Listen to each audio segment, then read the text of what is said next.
What I mean with this class is that for some students, they might have covered microbiology. For such students, this will be a revision. Okay, and then for other students who haven't covered microbiology and is yet to cover microbiology, so this class will give about 80% strike rate. Okay, so 80% of questions you can get the answer correct.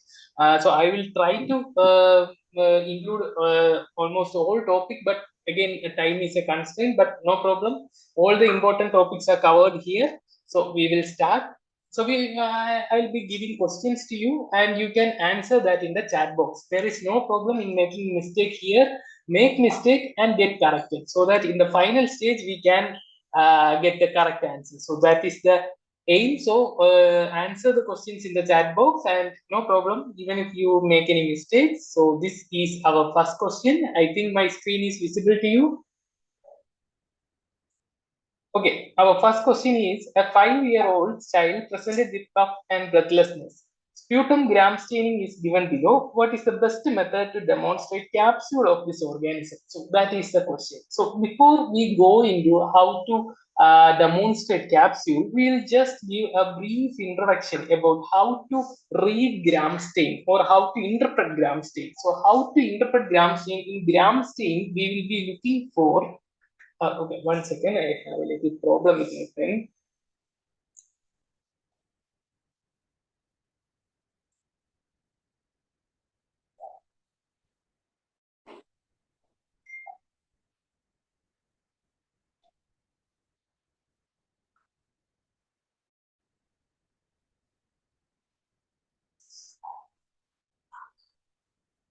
Okay. Sorry for that short interruption. So, how to interpret gram stain? So, gram stain we can interpret by looking at three things. So, the three things that we look for is one is color. Okay, so one is color. We look for the color of the organism that is given. The second one is shape of the organism, and the last one is arrangement of the organism. Okay, this is how we will look at a gram stain. Okay, given gram stain. So what is the color of the organism? The color of the organism is violet. The color of the organism is violet. It is gram positive. And if the color of the organism is pink, it is gram negative. Okay, so this is basic thing. I'm just giving a brush up here. Now the shape of the organism, we have basically two different shapes. Either it is spherical in shape or it is rod shape. So spherical shaped organisms are called as cocci, and rod shaped organisms are called bacilli. Okay, in between there is a cocobacilli. Just forget about that. Just think about the spherical organism, that is cocci, and the rod shaped organism, that is bacilli.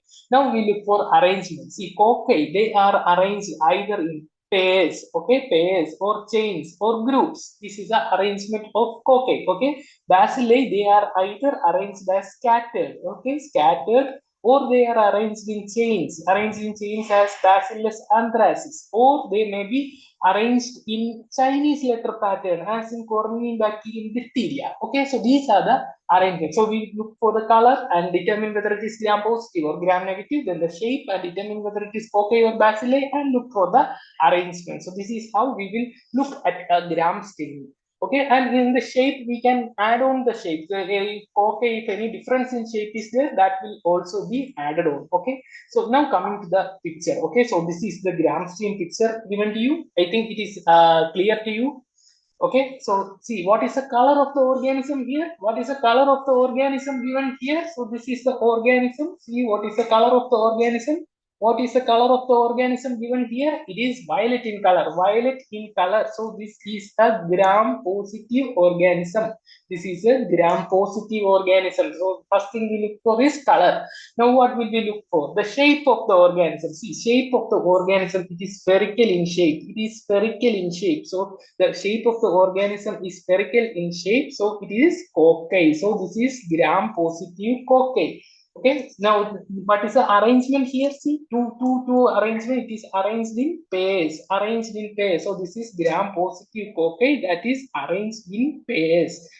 Now, any typical appearance for this cocci shape? See, the end of this cocci are pointed. Okay, so the cocci, the end is like a pointed end. Okay, the cocci is like this. If you look carefully, the cocci is like that. So end of the cocci is pointed, and such an appearance is known as lanceolate appearance. Lanceolate appearance. Lanceolate meaning spear-like or sharp or flame-shaped. Okay, so that is the added thing that we get from the gram smear. So this is a gram-positive cocci that is arranged in pairs and it is lanceolate in shape. And now if you look carefully, you will see a halo around this organism. See, there is no stain in around this organism. A clear halo is seen. That is the capsule. That is the capsule here. So that is a capsule. So capsule can also be detected in gram staining. Capsule can also be detected in gram staining. But the problem is that gram staining, the capsule may not be seen well. This is a very good gram staining. That is why we are seeing the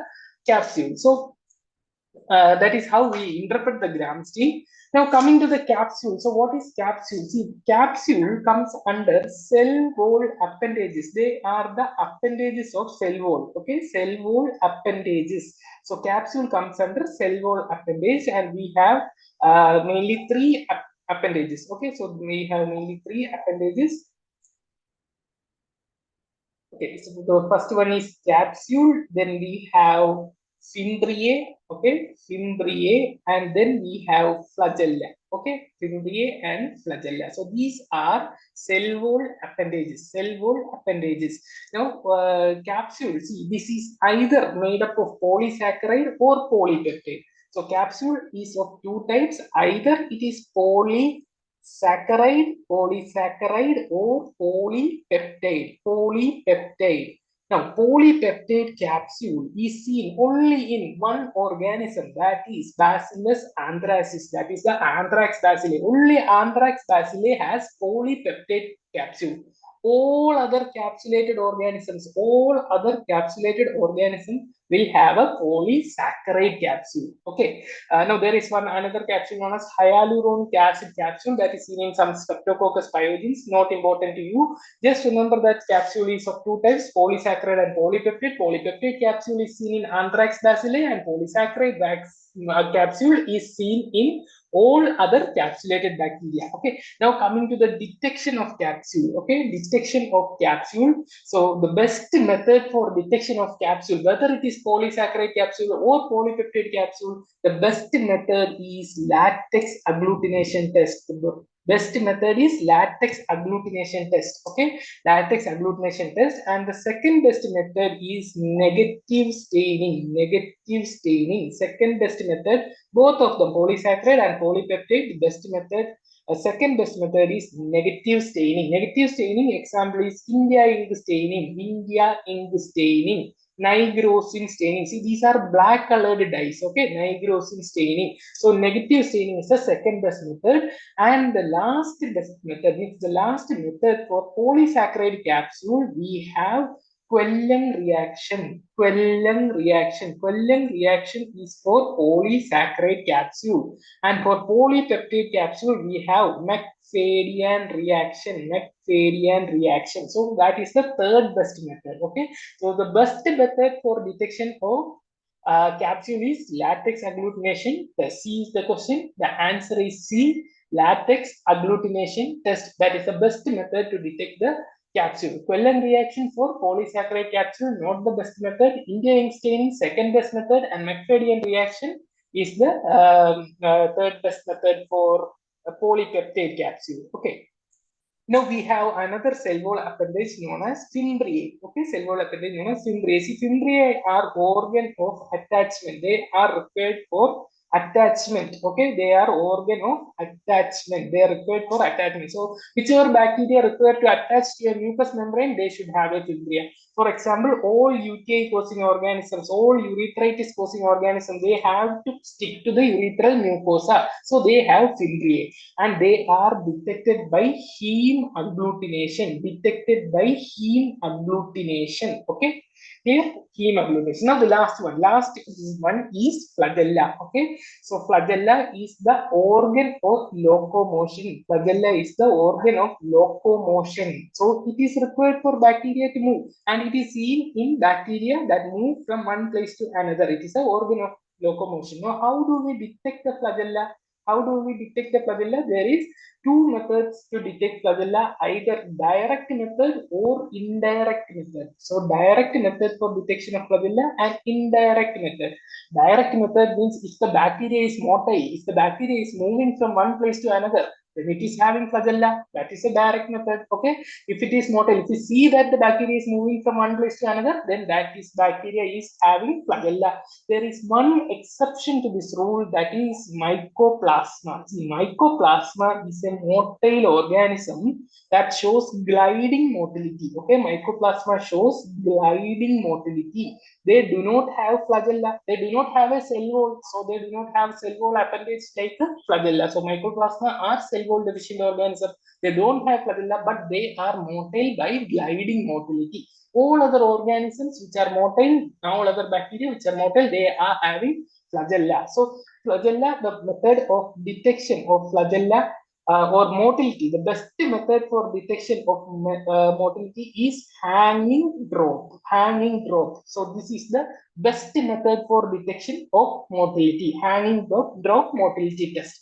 Now, all bacteria other than spirochetes, okay, all bacteria except spirochetes can be visualized. Motility can be visualized by hanging drop method, but spirochete, they cannot be seen under light microscope. Spirochete are very thin bacteria, cannot be seen under light microscope. Hanging drop motility is performed under light microscope. So in light microscopy, we cannot see spirochetes. So for spirochetes, we have another method known as dark ground microscopy. That is the method to visualize the motility of spirochete, dark ground motility. Okay, it's clear, no? So the best method for motility is hanging drop. But if it is a spirochete, then it is dark ground microscopy. Now, indirect method means we see the flagella. We visualize the flagella. So we see the flagella and say that bacteria will be motile. So we will, if we want to see the flagella in light microscopy, we will use flagellar stain like a Ryu stain, Leifson stain. So these are flagellar stains that can be, so that we can see the flagella. Now the second method is we can use electron microscope that is having very high magnification, so we can see the flagella. Now the third method is fluorescent microscopy. We use antibodies against the flagella that are coated with the fluorescent molecules, so that when we see under a fluorescent microscope, the flagella will fluoresce. Okay, so these are the methods to detect the flagella. Okay, so that is about flagella. So now one more thing. You see the capsule. We have discussed about capsule. No, you see the capsule is also known as an organized glycocalyx. Organized glycocalyx. Okay. So there is another appendage known as slime layer. Slime layer. See, slime layer is an unorganized or inorganized. Unorganized. It is not organized. Unorganized glycocalyx. Unorganized glycocalyx is known as slime layer. See, why I am talking about slime layer is because slime layer is an important part of biofilm formation. Okay, biofilm formation. See, slime layer, it is also known as extracellular polymeric substance. Okay, extracellular polymeric substance. This extracellular polymeric substance plus host factors like fibrin, our fibrin. So fibrin, it will combine to form a matrix. Okay, it will combine to form a matrix. And in this matrix, the bacteria will be embedded. Bacteria will be embedded in this matrix. Okay, bacteria will be embedded in this matrix. And this matrix, along with the embedded bacteria, is known as biofilm. See, so biofilm is basically the extracellular polymeric substance plus host factors forming the matrix. That is the extracellular matrix, and in the matrix the bacteria are embedded. So that is biofilm. Now what is the significance of biofilm? So what is the significance of biofilm here? See, significance of biofilm is that biofilm forms the plays a main role in the pathogenesis of healthcare associated infections. Healthcare associated infections. Okay, which are the healthcare associated infections? Healthcare associated infections, mainly 4 of them are there. 40, catheter associated urinary tract infection. Class C, central line associated bloodstream infection, which is also known as CRBSA, catheter related bloodstream infection. Then there is VAP, ventilator associated pneumonia, and surgical site infection. See, all of them have some kind of foreign body in our body. Okay, some kind of foreign body is placed in our body. In 40, the catheter is placed there, catheter associated urinary tract infection. Clap C, central line, the central venous line catheter is placed. In ventilator associated pneumonia, endotracheal tube is placed. Okay, endotracheal tube is there. In surgical site infection, sutures are there. So these are all foreign objects, and biofilm helps in adhesion to these foreign materials. Also prosthetic valve endocarditis. Okay, so biofilm is a main pathogenesis in prosthetic valve endocarditis. Okay, now biofilm also plays a major role in antimicrobial resistance, AMR. Okay, antibiotic resistance. So see, suppose this is a surface. Okay, so this is a catheter surface. Okay, and over the catheter surface there is biofilm formation. Inside the biofilm there is bacteria embedded here. Okay, so bacteria are embedded here. Suppose we want to kill this bacteria, we give antibiotics, but the antibiotics, it has to reach to the bacteria, it needs to penetrate the biofilm first, then only it can reach the bacteria. So increased dose of my antimicrobials are required when biofilm is there. Okay, so that will result in antimicrobial resistance, because normal dose of antibiotics, the bacteria will not be affected. Now the bacteria, they are inside this biofilm, they feel that they are safe inside. Okay, so they are safe inside. So what they will do, they will be slow growing and their metabolic rate will be decreased. Okay, metabolic rate will be decreased. So the bacteria inside the biofilm, the metabolic rate is decreased. Okay, so what happens if, and they will not multiply also. So they will not multiply also. So see, if you think all our antibiotics, most of our antibiotics, it acts on the metabolic processes. For example, penicillin acts on cell wall synthesis. If the cell wall is not synthesized, the penicillin cannot act. Similarly, aminoglycosides, gentamicin, they act on protein synthesis. If protein is synthesized, they cannot act. And also some fluoroquinolones, they act by inhibiting DNA dialysis. The bacteria is not multiplying. There is no use of DNA dialysis. So the antibiotics will be that the antibiotics will not affect the bacteria that is present in the biofilm, because they have a slow metabolic rate. Okay, now these bacteria, they are in close proximity to each other inside the biofilm. Okay, close proximity to each other. So when they are close proximity to each other, if one of the bacteria is having a resistance gene, antimicrobial resistance gene, that can easily be transferred to the nearby bacteria. Okay, so that is another way by which the biofilm increases the antimicrobial resistance. Okay, so now we will move on to our question. So answer the question fast. We have discussed this already. A patient on long-term antibiotics and central venous line develops high-grade fever. Blood culture view Staphylococcus epidermidis. Despite starting antibiotics which are sensitive in culture, fever does not resolve. Which of the following statement is correct? So biofilm increase antibiotics susceptibility. See, I need you to answer in the chat. Okay, I need you to be responsive. Otherwise, it will become very monotonous. Okay, so see, the first option, biofilm increase antibiotic susceptibility. Biofilm helps in adhesion. Biofilm decrease antibiotic resistance by decreasing resistance to entry. Biofilm can be washed off, hence central line may not be removed. See, only answer B is correct. Option B is the correct option. So biofilm helps in adhesion. Okay, very good. Biofilm helps in adhesion. All others are wrong. We already discussed that. Now, coming to the next question, fast. We need the answer fast. 37-year-old truck driver is diagnosed with syphilis. What is the method to demonstrate the motility of this organism? What is the best method to demonstrate the motility of the organism? See, Okay, very good, very good. The answer is dark ground microscopy. Why dark ground microscopy? Why not hanging dropsy? Syphilis is caused by Trypanema pallidum. That is a spirochete. Okay, Trypanema pallidum is a spirochete. So for spirochetes, we have dark ground microscopy. So Leptospira is another example, and Borrelia is another example for spirochetes. Okay, so with that, we move on to our next question. A 2-year-old unimmunized child is brought with the complaints of dysphagia. On examination, pseudomembrane present over tonsils. Culture on potassium tellurite agar is given below. The colony produced by this organism has a similar, the toxin produced by this organism has a similar mechanism as that of. See, which is this organism? Which is this organism?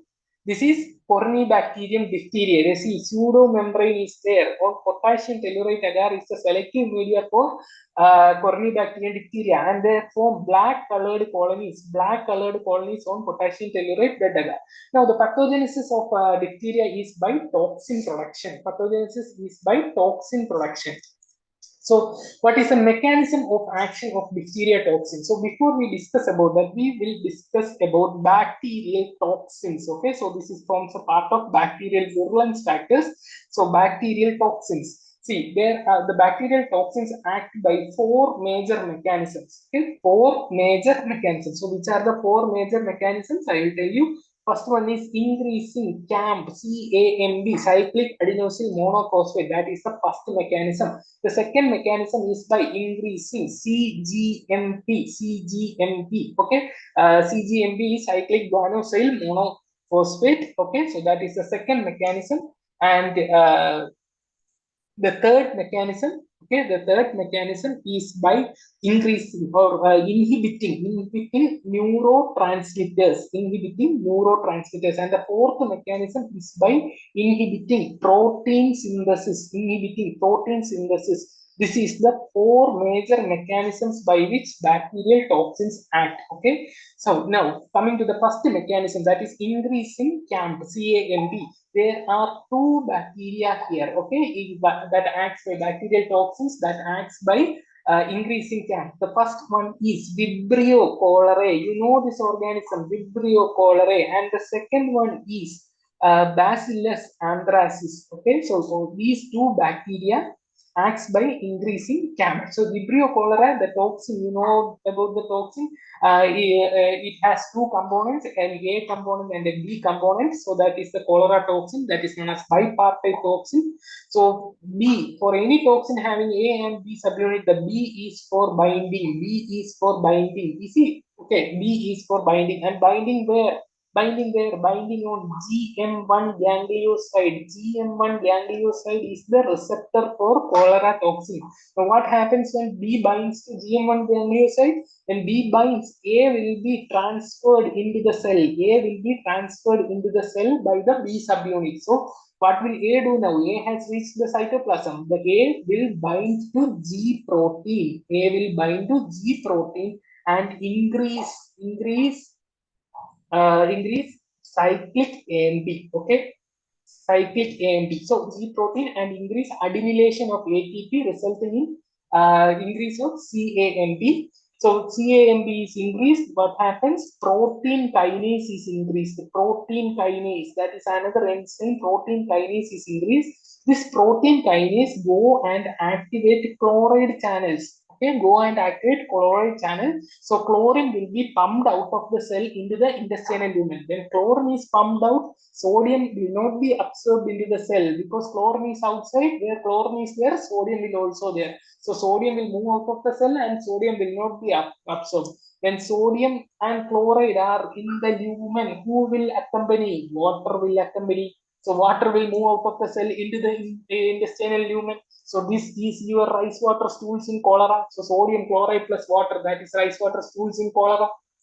Okay, now another mechanism is also there by which the cell junction zona occludens. Okay, cell junctions will also be damaged by this toxin. Zona occludens will be, tight junction will be damaged. So again, water will flow out into the intestine. Okay, so this is what happens with the Vibrio cholerae. Okay, Vibrio cholerae. Now, Bacillus anthracis is there. Bacillus anthracis is infection of skin and subcutaneous tissue. See what happens when skin and subcutaneous tissue is infected. When CAMB is increased in skin and subcutaneous tissue. When CAMB is increased in intestine, diarrhea occurs. Fluid moves out of the cell.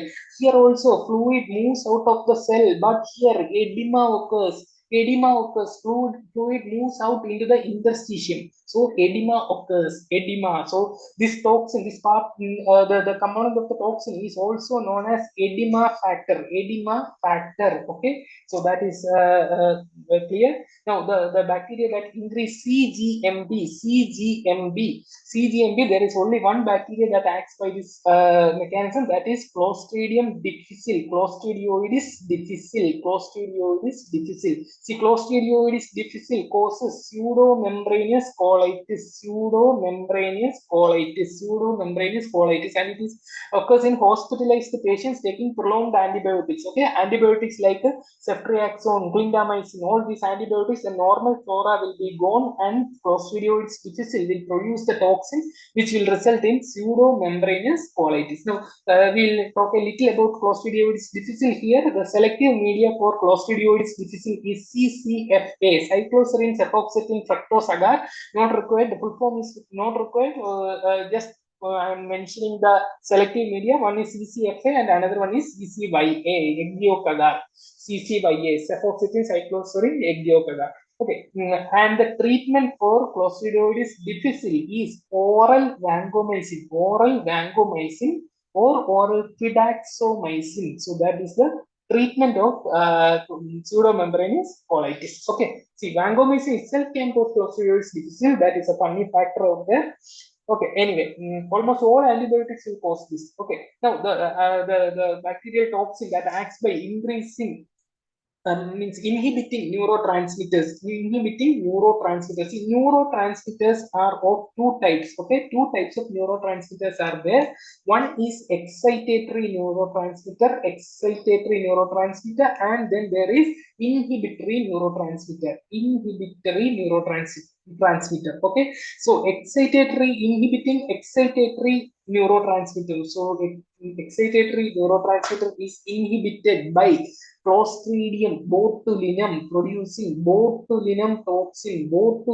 toxin produced by Clostridium botulinum. See, botulinum toxin, what it does is that it blocks the release of acetylcholine. Release of acetylcholine is blocked. See, acetylcholine is required for skeletal muscle contraction as well as parasympathetic nervous system. So acetylcholine release is inhibited, so skeletal muscle cannot contract. So what happens? It is paralysis. What paralysis? Flaccid paralysis. Okay, so skeletal muscle do not contract, flaccid paralysis occurs. Okay, now coming to inhibitory neurotransmitter, the organism that is blocking inhibitory neurotransmitter. Example for inhibitory neurotransmitter is GABA. So blocking GABA is tetanus, Clostridium tetani producing tetanus toxin. See, tetanus produces two toxins here, tetanolysin and tetanospasmin. Tetanospasmin.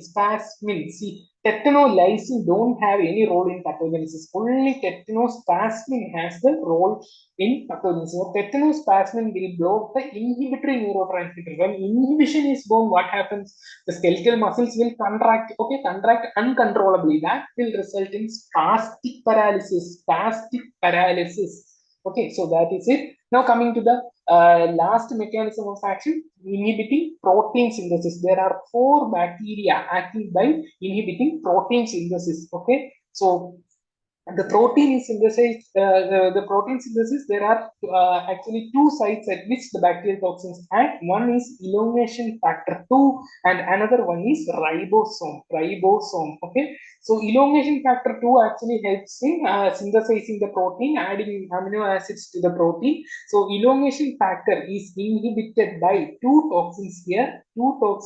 The first one is diphtheria toxin of Corynebacterium diphtheriae and exotoxin A. Exotoxin A that is produced by Pseudomonas aeruginosa. aeruginosa. So both of them inhibit elongation factor 2 and protein synthesis is inhibited here. Diphtheria toxin, exotoxin A of Pseudomonas, both of them acts by inhibiting elongation factor 2. Both have the same mechanism. Now ribosomes are inhibited by two toxins. One is known as Shiga toxin, and another one is known as Shiga-like toxin. Shiga-like toxin. See, Shiga-like toxin is also known as virocytotoxin. Virocytotoxin. Shiga toxin produced by Shigella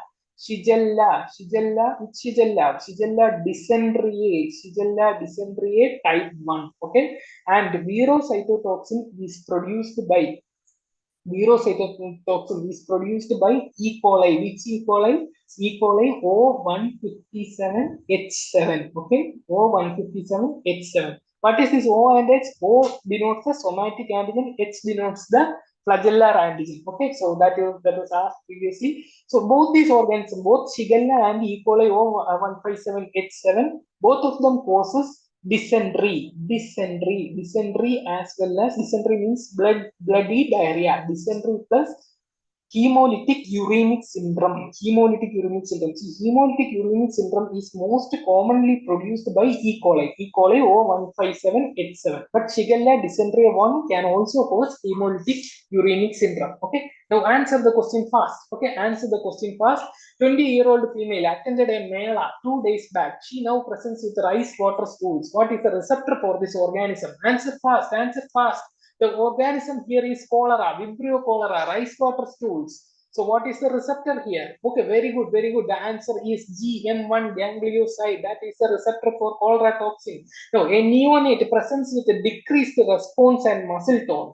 History of grandmother feeding with honey. What is the mechanism of action? Grandmother feeding with honey. This is a custom that is prevalent in many parts of India, in which the grandmother did some gold in the honey and put in the mouth of the neonate. A very good custom there. What is there in the honey? What is there in the honey? There is Clostridium botulinum spores are present in the honey. Clostridium botulinum spores. See, Clostridium botulinum spores will go into the neonate's GIT.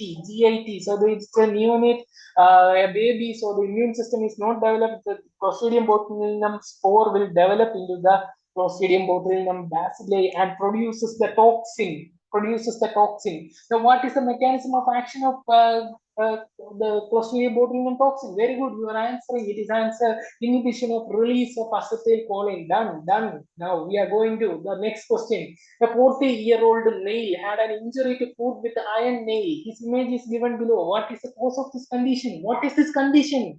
He is having spastic paralysis. His muscles are in spasm. He is having locked jaw, and he is having rhizus sardonicus. Very good. The answer is tetanospasmin. That is produced by tetanus. Now, coming to the next question.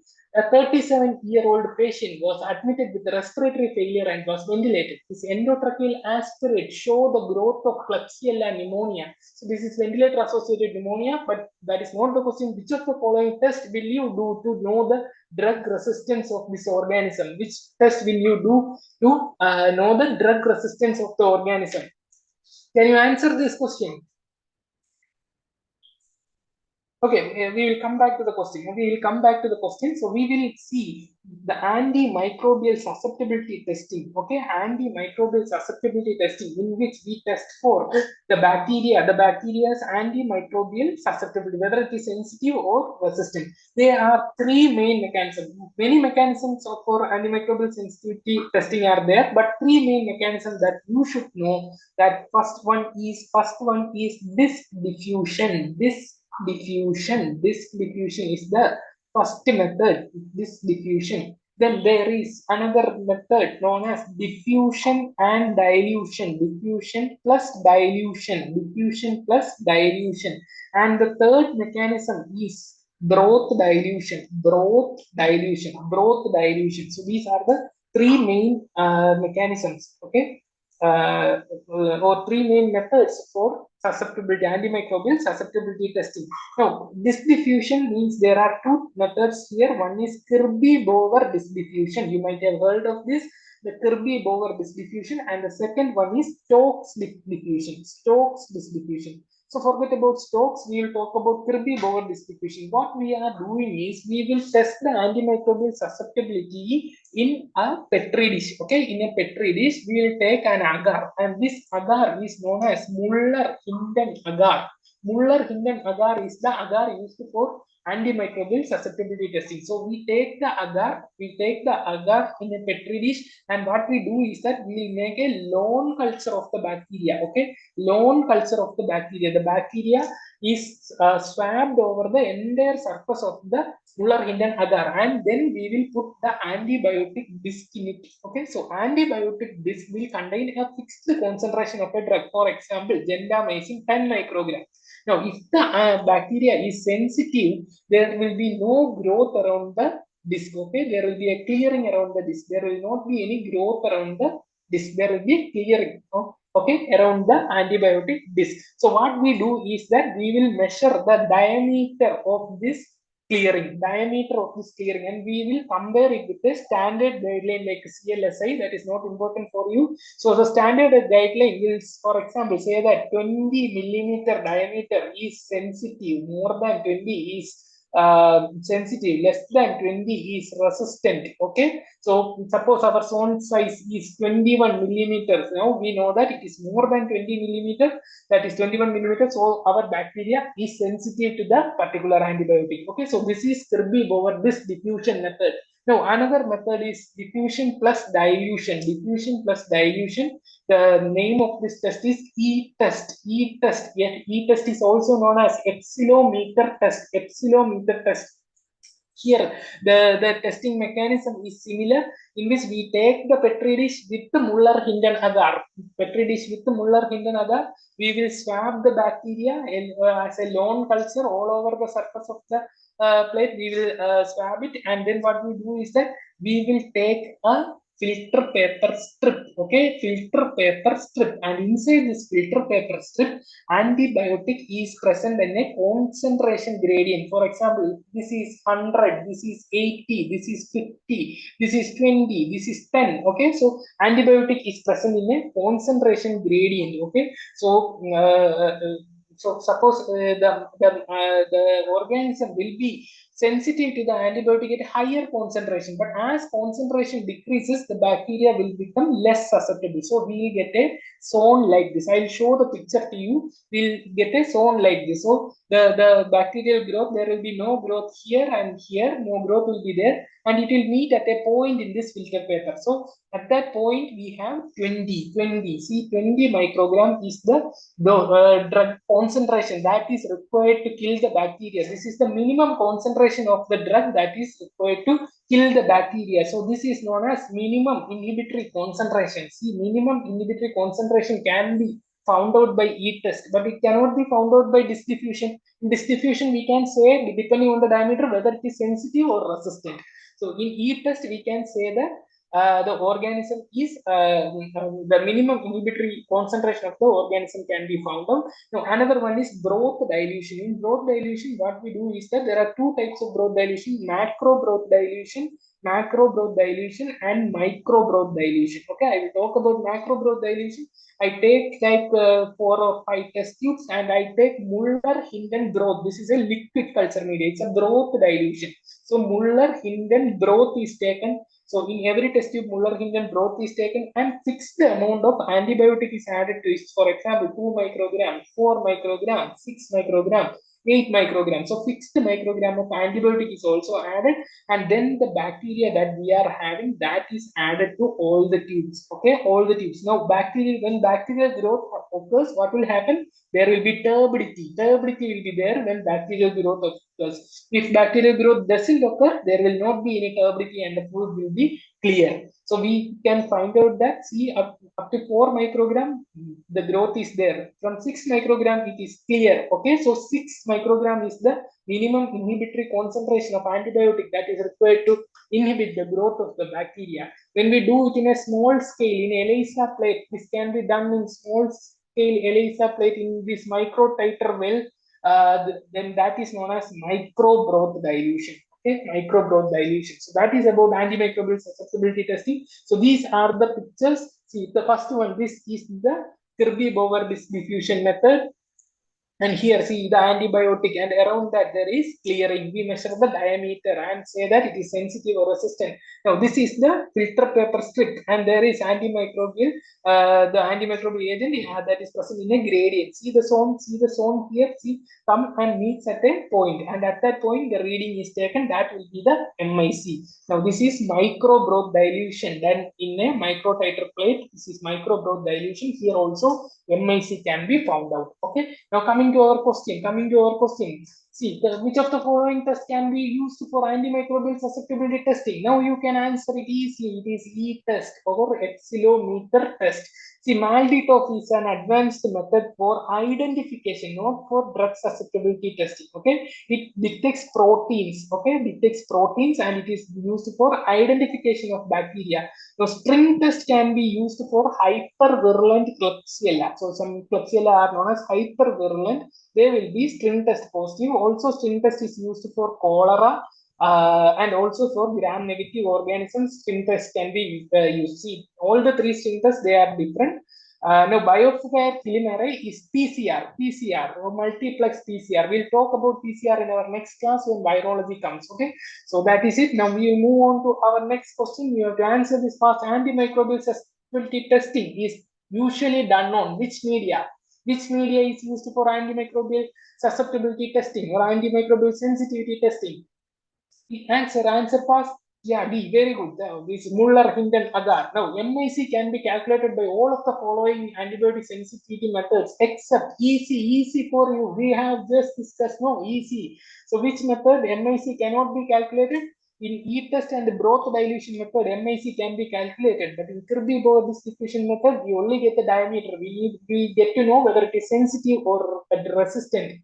Now, there is an outbreak of MRSA in your ward. You have advised strict hand hygiene measures to all the staff. What is the optimum duration for hand washing? Hand washing. This you will be knowing. What is the optimum duration for hand washing? Okay, very good. The answer is 40 to 60 seconds. That is for hand washing. Okay. Now, if it was hand rub using alcohol, then that is 20 to 30 seconds. Okay. Now, 3 to 5 minutes, that is for surgical hand scrub. Okay. Surgical hand scrub, 3 to 5 minutes is required. Okay. So now, because we have talked about hand hygiene, we will talk about what are the 5 moments of hand hygiene. 5 moments of hand hygiene recommended by WHO. See, 5 moments means we have 2 befores and 3 afters. So, before touching a patient. Second one, after touching a patient. Okay, before touching a patient, after touching a patient. Now, the third one is before any procedure.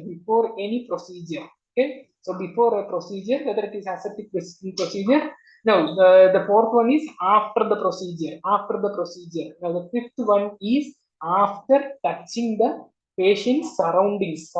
So, these are the 5 moments of hand hygiene. So, first one is before touching the patient, after touching the patient, and before a procedure, before any aseptic procedure, then after the procedure, whether if there is any body fluid has exposed to your body, then also you have to do hand hygiene. That is after the procedure, then after touching patient surroundings. So these are the 5 moments of hand hygiene. Okay. Now coming to the next question. A chronic hepatitis B patient presented with hematemesis. Endoscopic banding was done. How will you sterilize the endoscope? This is basically a practical question. How will you sterilize endoscope in your hospitals? Okay. Okay, very good. The answer is 2% glutaraldehyde. 2% glutaraldehyde. See, the best method is plasma sterilization. Plasma sterilization is the best method for, that is hydrogen peroxide vapor. Okay, so plasma sterilization is the best method for sterilizing endoscope. So plasma sterilization is not there, then we use 2% glutaraldehyde, that is commercially known as Sidex. Okay, Sidex. Autoclaving, we cannot use. The temperature of autoclave is 121 degrees Celsius, 15 atmosphere for 15 minutes. That thing we cannot use for endoscope. Okay, it will melt away. So temperature sensitive, we cannot use that for endoscope. Tindalization is done for culture media. Now, sodium hypochlorite is a disinfectant. It is not a sterilizing agent. We cannot use it to sterilize endoscope. Okay. So moving on to our next question, how will you sterilize the culture media given in the image? How will you sterilize the culture media given in the image? What is this culture media given in the image? You know what is the culture media? The color of the culture media, see the color of the culture media, it is green in color and it is a solid media present as a slant. This is LJ medium, Lowenstein Jensen medium, selective media for Mycobacterium tuberculosis. Okay, Lowenstein Jensen medium. So Lowenstein Jensen medium is a egg containing media. The major component of LJ medium is hence egg. Okay, so the autoclave and hot air oven, the temperatures are 121 degrees Celsius and 150 to 160 degrees Celsius. What will happen if you heat egg to 121 and 150 degrees Celsius? So we cannot heat LJ medium in autoclave and hot air oven. ETO, we cannot use ETO to sterilize culture media. Then the remaining answer is inspissator. The method is inspisation. So what is this method known as inspisation? In inspisation, we heat to 80 to 85 degrees Celsius for 20 to 30 minutes. Okay, 80 to 85 degrees Celsius for 20 to 30 minutes for 3 consecutive days. 3 consecutive days. Now, why 3 consecutive days? For 3 consecutive days are required to kill the spores. In the first day, when we heat for 20 to 30 seconds, what happens? All the vegetative bacteria will be dead, but spores will remain. The next day, the spore will germinate into vegetative bacteria. Next day, again, we do the inspisation. The bacteria will die. Now the remaining spores will be killed in the third day. That is why 3 consecutive days we heat for 80 to 85 degrees Celsius, 20 to 30 minutes. That is the temperature and timing for inspissator. Now, a blood culture accidentally fell down from your hand and broke, spilling blood on the floor. What disinfectant will you use? What disinfectant will you use? See, answer the question. What disinfectant will you use here? See, sodium hypochlorite is used. That we are sure because all options we have sodium hypochlorite. Now, what is the concentration of sodium hypochlorite that can be used? See, blood culture bottle fell down and spilled the blood. That means it is a large spill. Large spill. For large spill, we use sodium hypochlorite 0.5 percentage. Okay, 0.5 percentage. Now, if it was a small spill, that is few drops of blood. Okay, if it was a small spill, few drops of blood, we can use 0.05 percentage sodium hypochlorite. Okay, because it is a large spill, we use 0.5 percentage sodium hypochlorite. Now, this option, they will give different options to confuse you. For example, they will give that 1:10 dilution, 1:100 dilution, 1:1 dilution, like that it will give. Okay, don't worry. See the sodium hypochlorite that we get in our hospital in a kannasal, okay, that we get in our hospital, that is 5 percentage. 5 percentage, that is the commercially available sodium hypochlorite. Now we need 0.5 percentage for large scale. So to make it 0.5%, we have to dilute it 10 times. That is 1:10 dilution. Okay. So if the option is 1:10 dilution, that is correct. If 0.05 is required, we do 1:100. Okay. 1:100. So 5 divided by 100 is 0.05. 5 divided by 10 is 0.5. Simple. So now they will give option another way, 1 in 9. Okay, 1 in 9 or 1 in 99. So 1 in 9 is basically 1:10. Okay, and 1 in 99 is 1:100. Okay, now clear. Shall we move on? Okay, now we move on to our next question. During thyroidectomy of a hepatitis B patient, blood splashed accidentally on the eyes of a house surgeon. She was not wearing any eye protection other than a pair of contact lenses. What will you advise? Now you need to answer this because you will face this situation. So this is a practical question. You have to answer this question. So what will you do? So which option will you choose? Or irrigate with the tap water for 5 minutes, remove the contact lens and irrigate with normal saline for 5 minutes, ask about her vaccination status, send blood for anti-HBsAg titer. Come on, answer it, answer it. You need to answer. No problem even if you are wrong, but you have to answer this question. Okay, okay, everybody is answering. Okay, very good, very good, very good. See, the answer is irrigate for 5 minutes. Okay, so irrigate for 5 minutes. You can use tap water, bristlery water, normal saline, whatever water you use, you have to irrigate for 5 minutes. And do not remove the contact lens. Do not remove the contact lens. See, the contact lens will provide some kind of protection. Asking about vaccination status, send the blood for anti-HBsAg titer. That is all secondary. The first thing is first aid. First thing is first aid. First aid is the first thing, and it is the best aid. Okay. So first aid, the first aid for splash injury into the eye, irrigate with any type of water, normal saline, tap water, regular lactate, whatever is available. Irrigate for 5 minutes. Okay, continuous irrigation is required. Do not remove the contact lens, because contact lens will be providing some kind of protection to the cornea from the blood. So do not remove the contact lens. After irrigation, you can remove the contact lens. After irrigation, remove the contact lens, and you can wash the contact lens according to the manufacturer's instructions. Okay. So vaccination status and anti-HBsAg titer, they are all secondary. So that is the first aid. Now, what if a needle stick injury happens to your finger? Again, first aid. First aid. What is the first aid for needle stick injury? We will wash. Okay, wash with the soap and water. So needle stick injury, wash with the soap and water. That is the first aid for needle stick injury. Now, why we are vigorously doing all these things? What are we afraid of here? What are we afraid of here? We are afraid of blood-borne viruses. Blood-borne viruses. Now, which are the blood-borne viruses? Which are the blood-borne viruses? We have hepatitis B virus, hepatitis C virus, and HIV. So these are the blood-borne viruses that we are afraid of. And the risk of transmission of hepatitis B by needle stick injury is 30%. And for HCV, hepatitis C, it is 3%. And for HIV, it is 0.3%. So this is the risk of transmission.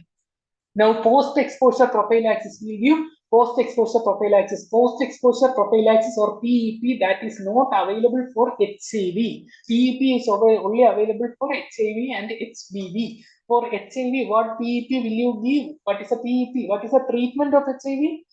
What is the treatment of HIV? It is TLD, tenofovir lamivudine dolutegravir. Tenofovir lamivudine dolutegravir. We give 300 milligram, 300 milligram, and 50 milligram. This is a fixed drug combination. We give it for 28 days. That is the pre-exposure, means post-exposure prophylaxis. Okay, TLD. This is the treatment of HIV also. TLD is the basic treatment of HIV that we give for post-exposure prophylaxis also.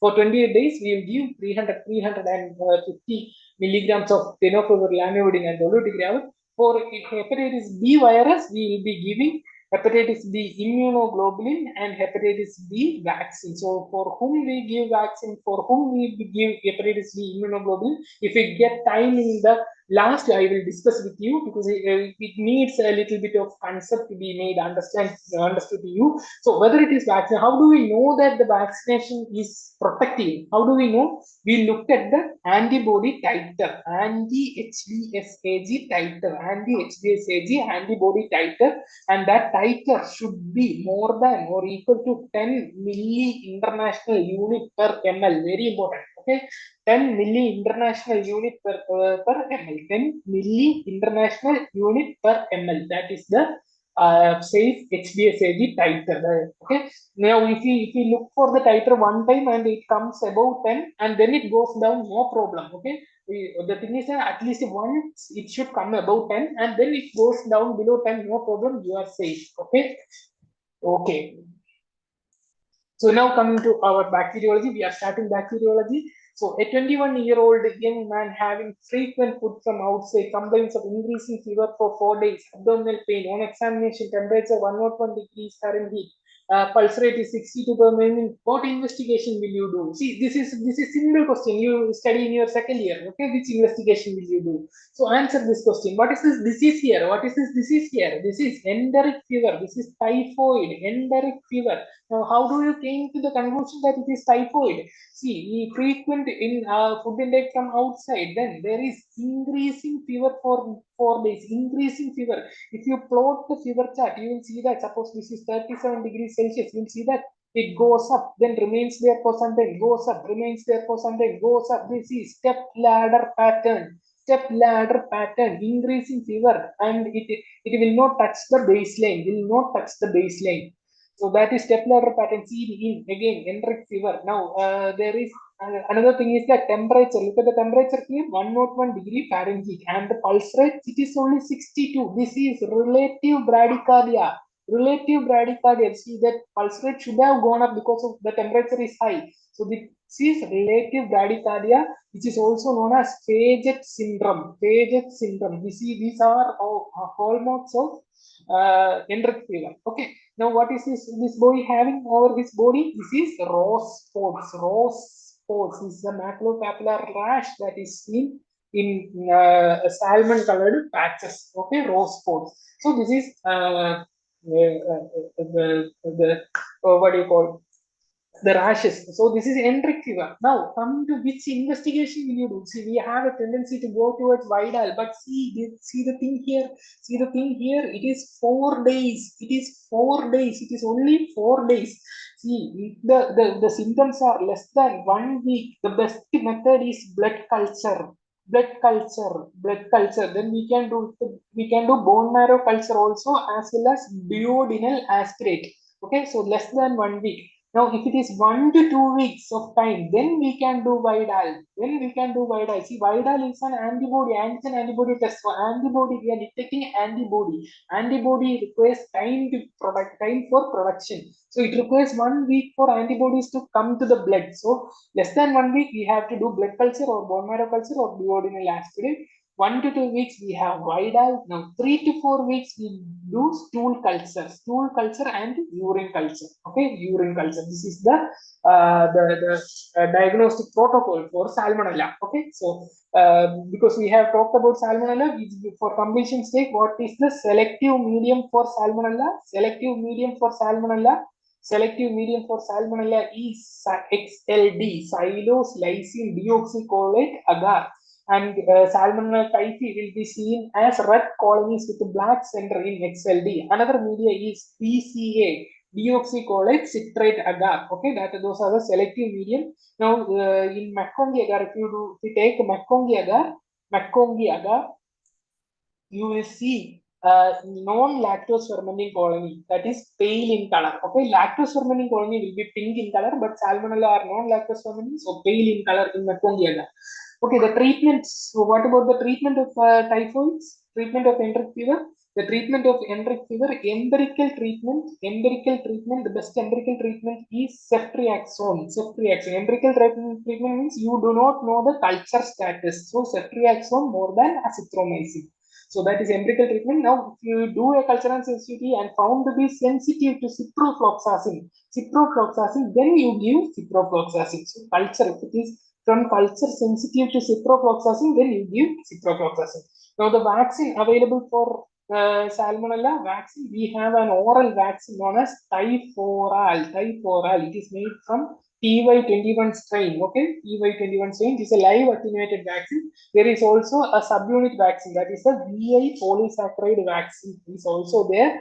Okay, so these are the two vaccines that are available. Now going on to the next question, very important part. We are going to the very important part. 35-year-old man presents with fever, myalgia, vesicular rashes in the tongue. A black eschar is seen in the thigh with erythema and regional lymphadenopathy. Serological examination shows OX2, OX19 and OXK negative. The causative agent is, see, this is a little bit of a difficult question. You can answer, but we will come back to the question after discussing about rickettsia.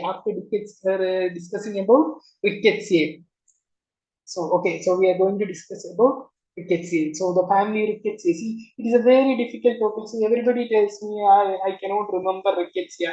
It is very difficult. See, is there any mnemonic for rickettsia? See, there is no mnemonic for rickettsia. You cannot learn rickettsia by mnemonic. If you do ABCD, you will forget when you go to the exam. So many 19 subjects are there. How many ABCD will you make?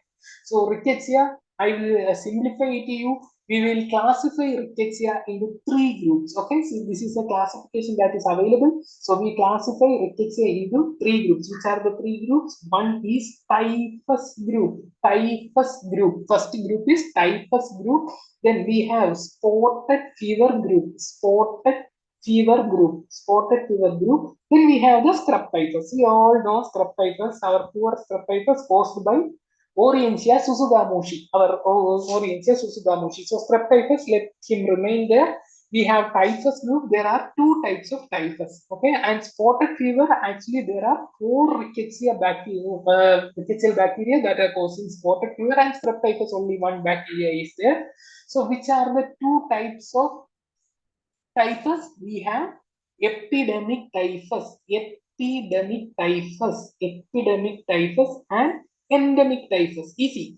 See, typhus is classified into epidemic typhus and endemic typhus. Okay. Now, epidemic typhus. See, epidemic is big, vast area covered. Epidemic. No, I'll tell you an example. See, in your department, whether it is medicine, surgery, gynec, who is the biggest person? Who is the most powerful person?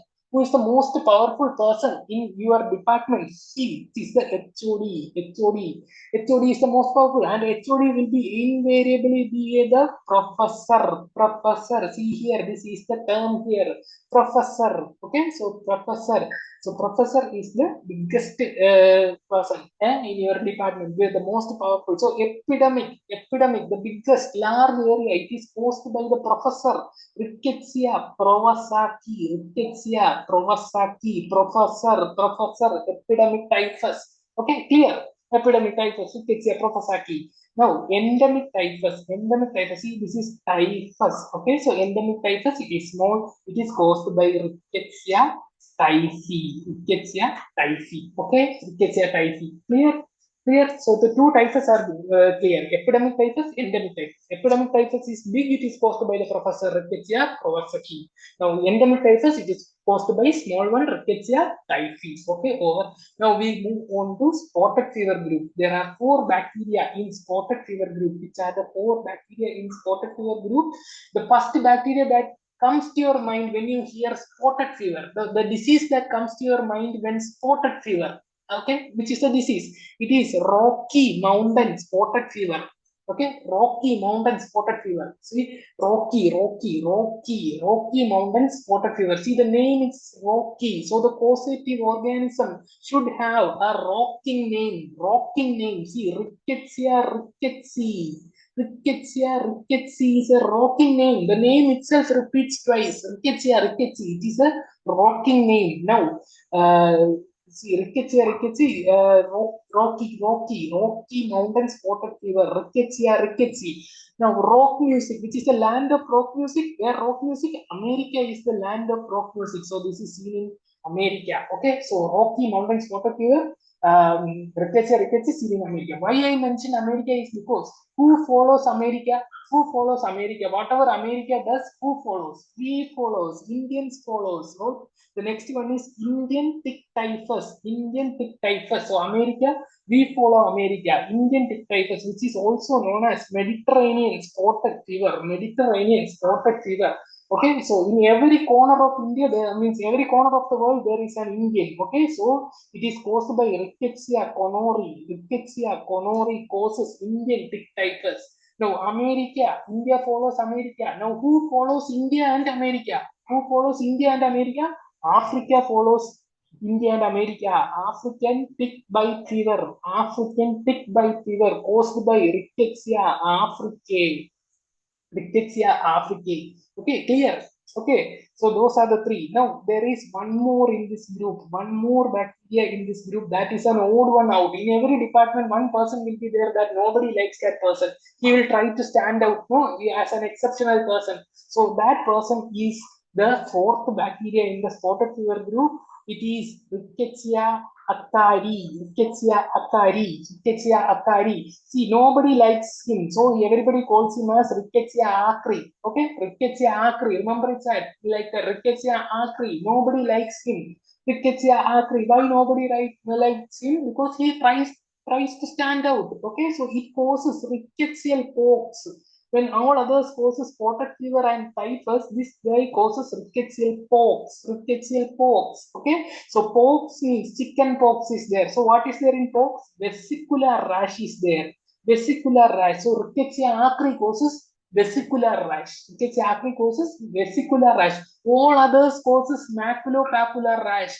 the typhus group, the spotted fever group, scrub typhus, all of them causes maculopapular rash, but rickettsial pox caused by Rickettsia acari or Rickettsia acri, the vesicular rash is seen. So scrub typhus, we have only one bacteria, our poor Orientia susugamushi, Orientia susugamushi. Okay, now we will see which all are the vectors of this disease, who transmits this disease. Okay, so transmission of the disease, the most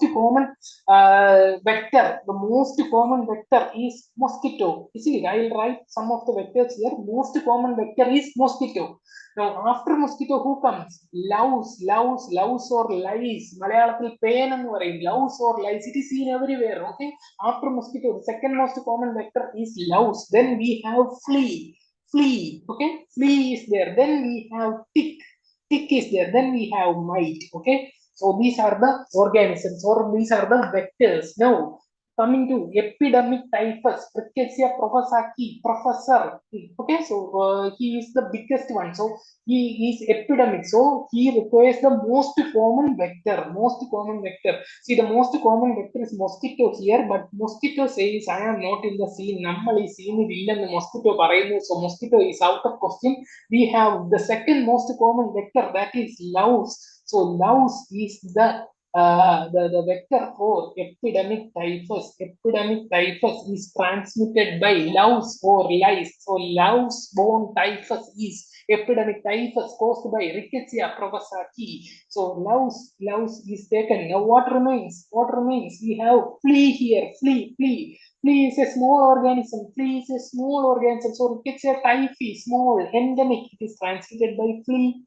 Okay, over. Now we have flea is also taken. Okay, now we have 3+1 organism in spotted group. See, 3+1. See, one organism stands out. I always told Rickettsia acri stands out. So the first three organisms we give tick. So the tick is taken. First three organisms: Rocky Mountain spotted fever, Indian tick typhus, Mediterranean spotted fever, African tick-borne tick bite fever. So Rickettsia conuri, Rickettsia africa, all of them are transmitted by tick. Okay. Now Rickettsia acri, he likes to stand out, so he is transmitted by mite. Orientia susugamuchi, we all know is transmitted by mite. Streptitis is transmitted by mite. Now, which mite transmits Rickettsia acri or rickettsial pox? It is known as gammasid mite. And the mite for scrub typhus, we all know trombiculoid mite. The larvae of trombiculoid mite, which is known as chigger. Okay, so mite is also taken. So that is it. Now we have to do one more thing.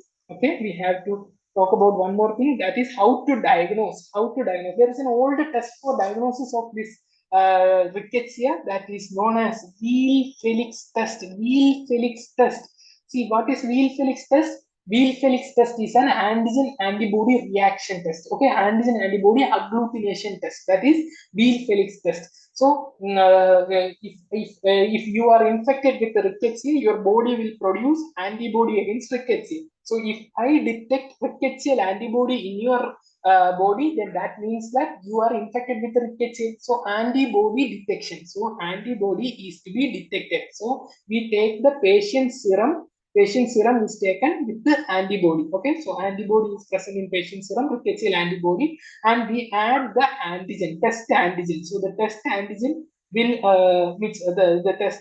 the antibody is there in the patient serum, and we add the test antigen. So the test antigen is added, and that will be agglutinated by the antibody. Okay, so that will be agglutinated by the antibody. This is the antigen antibody reaction that takes place. So we need test antigen, rickettsial antigen. See, rickettsia will not grow in artificial culture media. It will only grow in cell line cultures. So it is very difficult to get rickettsial antigen. So we have another blessing in the form of an organism known as proteus. Okay, proteus. Proteus are normally motile bacteria. Okay, proteus, they are normally motile bacteria. See, the protease antigen, the antigen of protease, it is found that when the antibody of the patient, the antibody that is produced against the rickettsia, sees antigen of proteins, it will agglutinate with the antigen of protease. See, the antibody is actually produced against the rickettsial antigen, but that antibody comes and binds with the another organism's antigen, that is protease's antigen. So what is this? This is heterophile agglutination test. Heterophile agglutination test. Heterophile agglutination test. Okay, heterophile agglutination test. The antibody that is produced against one organism binds with the antigen of another organism. This is due to epitope sharing, but you just remember this is the heterophile agglutination test. So one example is wheel Felix test. Another example is we do another example that is known as Paul-Bunel test for Epstein-Barr virus. Okay, Epstein-Barr virus. So the antibody produced against the Epstein-Barr virus will agglutinate sheep RBC. Sheep RBC. Okay, so that is Paul-Bunel test. Another test is fold agglutination test. Fold agglutination test for mycoplasma. So the antibody against the mycoplasma will bind with the human RBC. Agglutinates human RBC. This is fold agglutination test. So these are examples of heterophile agglutination test. Now, what is this protease? So we take, so protease strains are normally motile. So we take non-motile protease. Okay. So two species of protease are there: Protease vulgaris and Protease mirabilis. Okay, Protease vulgaris and Protease mirabilis. Two organisms are there, and we take antigen from non-motile strains of Protease vulgaris and mirabilis. So Protease vulgaris will give us two antigens, OX2 and OX19. OX2 and OX19 from Protease vulgaris and Protease mirabilis give antigen from one antigen that is known as OXK. OXK. Now coming to our diagnosis. See here, strep typhus is positive for OXK. OXK. OXK is positive for strep typhus, and only strep typhus is positive for OXK. All other organisms, all other rickettsia are positive for OX2 and OX19. Except again Rickettsia acri, we have to exclude him. He is an organism of exclusion. Rickettsia acri, it is all negative. All OX19, OX2, OXK, all are negative for Rickettsia acri, that is rickettsial pox. For all other organisms other than strep typhus, OX2 and OX19 are positive. Now for Orientia susugamushi, OXK is positive. Okay, so this is the rickettsia. So rickettsia is over. So this is rickettsia. Now you have to answer the questions on rickettsia. See, we have divided rickettsia into typhus group, spotted fever group, and strep typhus. Typhus group, epidemic typhus, endemic typhus. Epidemic typhus is caused by Professor Rickettsia provosaki. Endemic typhus, Rickettsia typhi. So Professor Rickettsia provosaki is transmitted by louse.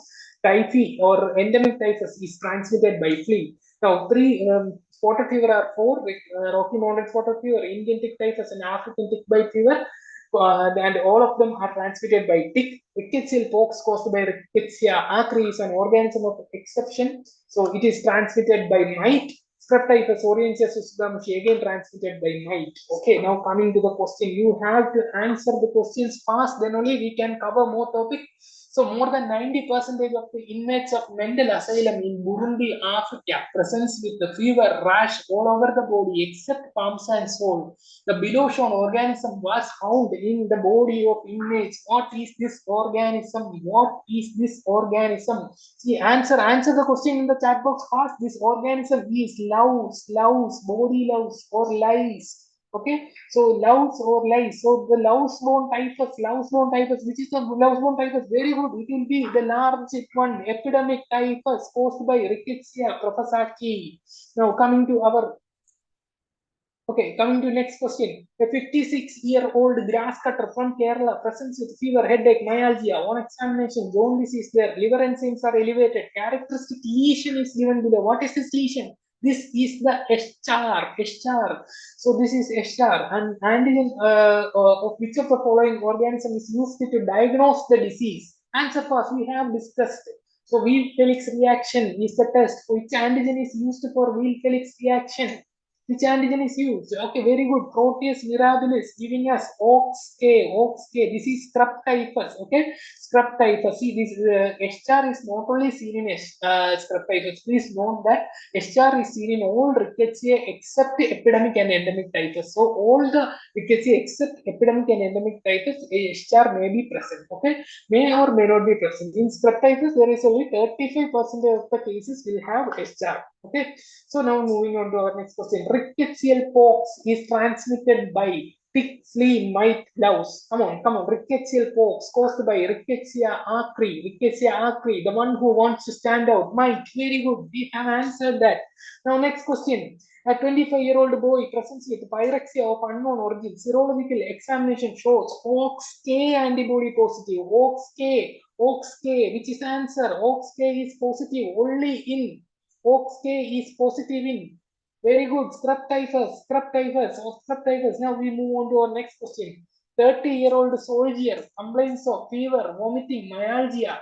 There are similar complaints among the fellow soldiers. All were suffering from lice infestation. Lice, body louse, causative organism. See, louse means epidemic typhus caused by Professor Rickettsia provosaki. So there we have answered that. We move on to our next topic. We are going to discuss about the different vectors. So these are the different vectors that are available to us. So the first vector here, this is hard tick. Okay, so this is hard tick. Okay, this is hard tick. And when we discuss about hard tick, we will discuss about soft tick also. See, this is hard tick, this is soft tick. How to differentiate between hard tick and soft tick? See how to differentiate between hard tick and soft tick. See this organism, this is hard tick. See, in the body of hard tick, you can see this triangular shaped plate over its body. Okay, so if you see this plate, then that is hard tick. Means hard tick. Okay, hard tick. Now one more thing, you will look at the mouth part. Okay, this is the mouth part. Okay, mouth part. This is the mouth part. So when looking from above, looking from the dorsal surface, you can see the mouth part of the hard tick. But in the soft tick, there is no mouth part. We cannot see the mouth part when we looking from above. Also, there is no plate over the soft tick. Only that leathery surface is there. This is the soft tick. This is how we identify hard tick and soft tick. Okay, is it clear? So hard tick will have this triangular plate on his dorsum, and it will have. We will see the mouth parts when looking from above. Okay, so that is hard tick. Now, which are the diseases transmitted by hard tick? Which are the diseases transmitted by hard tick? So disease is transmitted by hard tick. There are 4 bacterial diseases that are transmitted by hard tick. One we all know the Rickettsia family, Rocky Mountain spotted fever, the 3 Rickettsia spotted fevers, Rocky Mountain spotted fever, Indian tick typhus or Mediterranean spotted fever, and African tick bite fever. Okay, so this we have already discussed. Now there is a 4th bacterial disease known as Lyme's disease. Lyme's disease that is caused by Borrelia burgdorferi. This is transmitted by hard tick. Okay, now there are two viruses. Okay, 2 viruses that are transmitted by hard tick.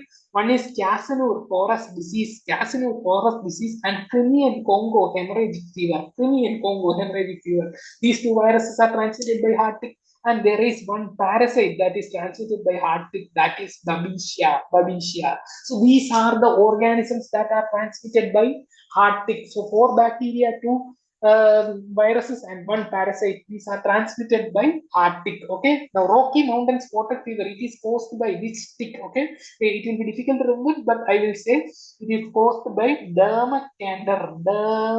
Dermacander is a type of hard tick. Okay, and Amblyoma. Okay, so these are the 2 types of hard tick that transmits Rocky Mountain spotted fever. Now Indian tick typhus is transmitted by Rhipicephalus. Okay, Rhipicephalus. And Casanur porous disease, it is important. Casanur porous disease is transmitted by Haemophilus spinagra. Haemophilus spinagra transmits Casanur porous disease. Okay. Now, the most important of this is ixotic. Ixotic is also a hard tick. Okay. Ixotic transmits Lyme's disease and Babesia. Okay. Ixotic transmits Lyme's disease and what do you call babesia. Okay. So now Crimean Congo hemorrhagic fever, it will be difficult for you. It is caused by hyaloma. Now African tick bite fever is transmitted by amblyoma. Okay, so it will be difficult to remember all of them, but you have to remember the disease is transmitted by heart tick. Okay, so that is over. Now we are coming to soft tick. Soft tick, there is only one species in soft tick, that is Ornithodorus. And Ornithodorus causes endemic relapsing fever. Endemic relapsing fever, not endemic typhus, it is endemic relapsing fever. Okay, we will come to endemic relapsing fever later. So that is a soft tick. Okay, now we come to our third organism. See, this is louse or lice. Okay, see, louse will transmit uh, many diseases. See, louse is very common, so it transmits epidemic diseases. It is very common. It is present in the human body, So it transmits epidemic diseases. One epidemic disease we already know, caused by Rickettsia prowazekii, epidemic typhus. Now another epidemic is epidemic relapsing fever. Now the third one is trench fever. Trench fever is caused by Bartonella pindana, is trench fever. It is also transmitted by louse. It is also an epidemic disease. So these are the three diseases transmitted by louse. Okay. Now coming to the third organism, this is flea. This is a rat flea. Okay. It is Xenopsilla cheopsis. Okay. Xenopsilla cheopsis. So rat flea transmits two diseases. You know the one disease, that is plague, Yersinia pestis. Now the second disease is, we discussed that endemic typhus, that is caused by Rickettsia typhi. Okay, so that is it. So these are the organisms. Now this is a mite. Okay, this is the mite. We have the chigger, trombiculoid mite, gamassid mite. See, this is a type mite. You need to know which mite it is, but this is mite. How do you know this is mite?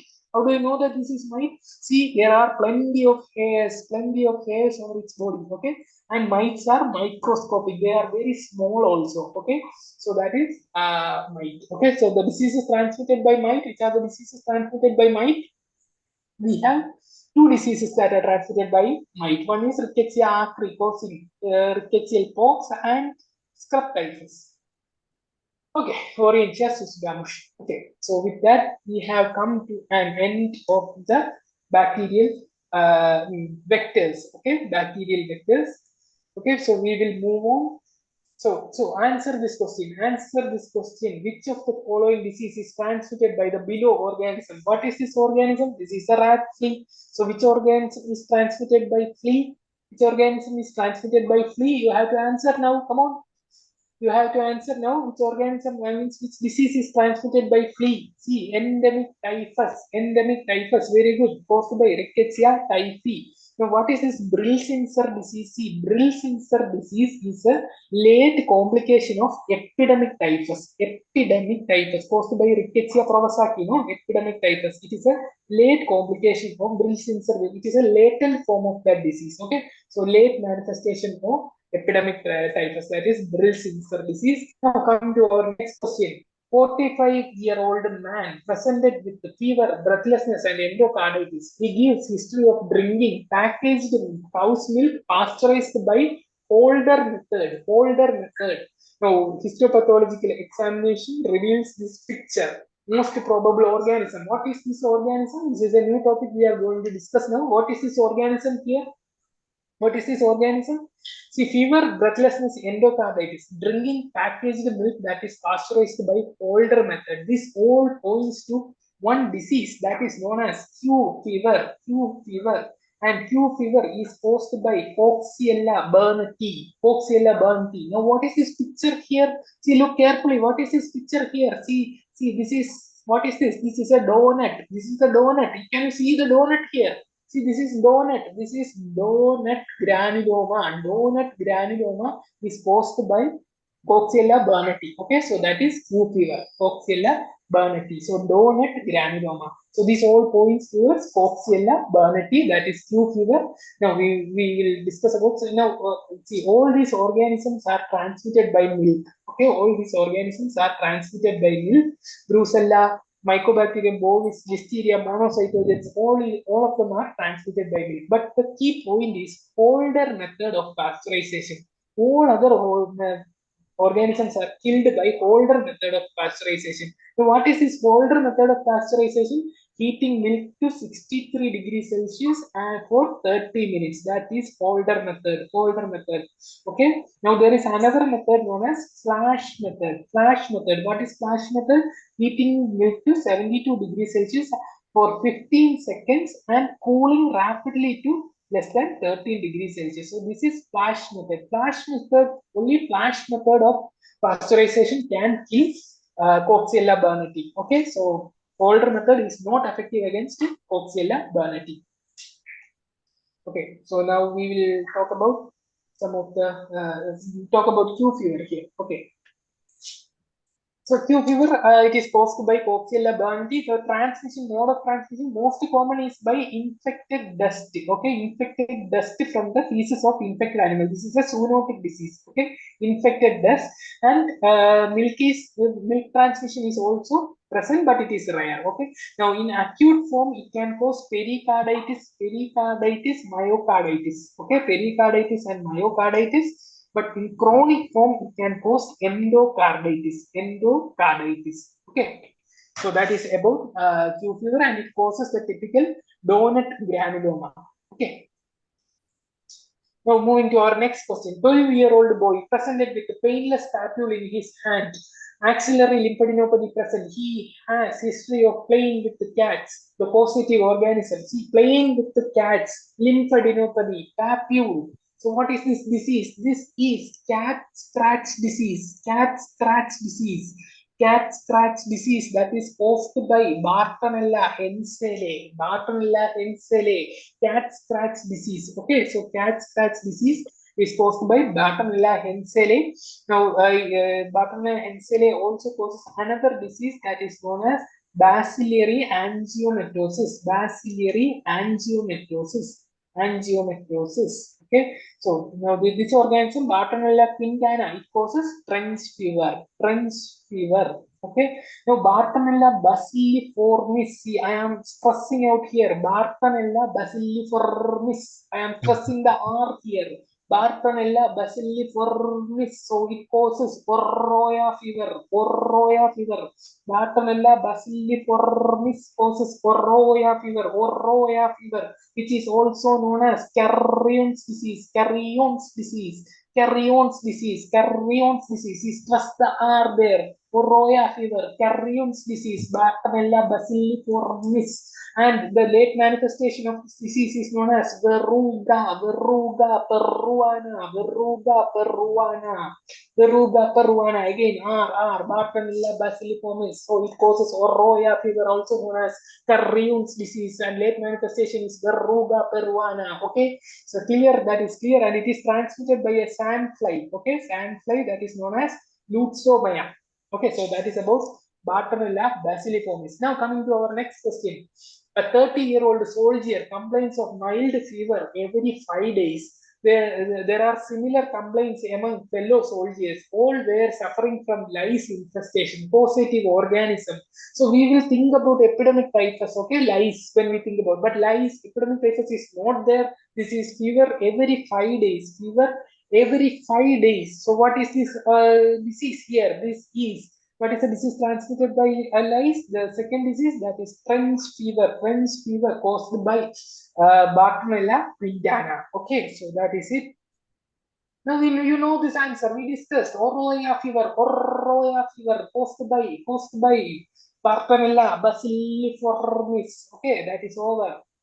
A 30-year-old lady presented with presented with arthralgia, tremor, malaise. She gives history of tick bite. The site of tick bite is shown, causative organism. So what is there in the site of tick bite? See this is targetoid lesion, which is known as erythema migrans. And erythema migrans is typical of Lyme's disease. Lyme's disease, which is caused by Borrelia burgdorferi. Borrelia burgdorferi causes Lyme's disease, Borrelia burgdorferi, and it is transmitted by heart tick. Which heart tick? Ixotic. Okay, so this is Lyme's disease, Borrelia burgdorferi, and the selective medium for Borrelia burgdorferi is Barber Stoner Kelly medium, BSK medium. Just for namesake, I am saying that. Okay. Okay, now what else are here? What else are here? We have Borrelia recurrentis, Borrelia dactoni, Borrelia hemsi. All of them causes relapsing fever. Borrelia recurrentis causes epidemic relapsing fever. Another epidemic relapsing fever transmitted by lice. Okay, Borrelia recurrentis. Now, Borrelia dactoni and hemsi causes endemic relapsing fever. Endemic relapsing fever is caused by soft tick, ornithodorus. Okay, so with that we have come to a conclusion of Borrelia and Bartonella. So now we have come to our next topic. So 45-year-old farmer presents with high-grade fever, chills, retroorbital pain. On examination, calf tenderness, hypokalemia, neutropenia. Eyes are shown below. What is the gold standard reference test? What is this condition? What is this condition here? What do you see in his eye? This is conjunctival suffusion. Okay, calf tenderness, and then neutropenia, hypokalemia. This is Weil's disease, which is also known as leptospirosis. Now, what is the gold standard? Very good. You have answered that. Microscopic agglutination test is the gold standard reference test of leptospirosis. We can find out the serover of leptospira from this test, microscopic agglutination test. Now, what is the standard agglutination test? Standard agglutination test is the gold standard test for brucella. So, for brucella, standard agglutination test. For leptospira, microscopic agglutination test. Now, IgM, ELISA, PCR detecting lip L13 gene, all these can be used for the diagnosis of leptospirosis. But the gold standard reference test is microscopic agglutination test. Okay, so I will just talk briefly on leptospirosis. See, it is a spirochete. So it has endoflagella. So its flagella is endoflagella. Now, how do we see the motility of the organism? It is a spirochete. We use dark ground microscopy. And in dark ground microscopy, what will we see? We will see corkscrew motility, flexion extension motility. These are the main motility that is shown by the spirochetes, especially the leptospira. Okay.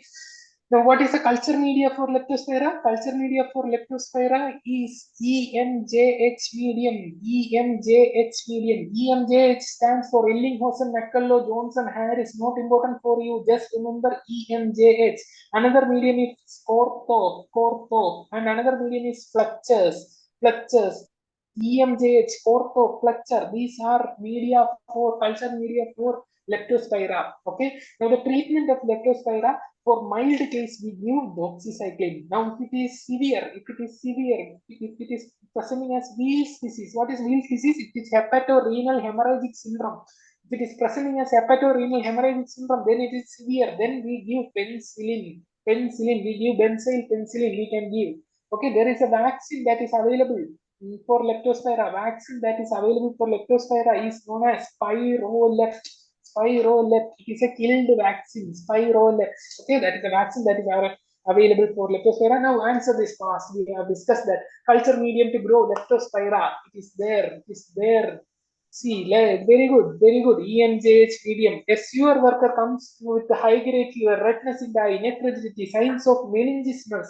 Lab findings suggestive of renal failure, elevated liver enzymes. This is hepatorenal hemorrhagic syndrome. This is Weil's disease. This is severe form of the disease. So what antibiotic will you give? Well, very good. This is benzyl penicillin. Okay, now we go on to the next topic. So next topic we have food poisoning here. Food poisoning. 20 people who attended a night party developed severe vomiting from the early morning. So night party, severe vomiting in the early morning. They have consumed pastry. They have consumed pastry. What is the toxin that is associated? Can you answer this? Can you answer this? So, okay, we will discuss. We will discuss about food poisoning. Food poisoning. See, food poisoning. We have to classify food poisoning based on the time taken for symptoms to appear. Okay, time taken for symptoms to appear. See, based on time, we classify it as less than or equal to 6 hours. Less than or equal to 6 hours. Then we have okay, we have 16 to 18 hours, 16 to 18 hours, okay, and more than 18 hours. I mean, this is 8 to 8 to 16 hours, okay, and more than 18 hours, okay, I mean 16 hours. So this is how we classify. So less than or equal to 6 hours, less than or equal to 6 hours, there are only two bacterial toxins here. One is staphylococcal enterotoxin, staphylococcal enterotoxin, and then we have Bacillus cereus, and Bacillus cereus emetic toxin. Emetic toxin. It is important to remember the toxin here. Bacillus cereus emetic toxin. So staphylococcal enterotoxin. These both of them will the symptoms will occur within 6 hours of consumption of the food. Okay, staphylococcal enterotoxin. It is staphylococcal food poisoning is commonly seen in ham,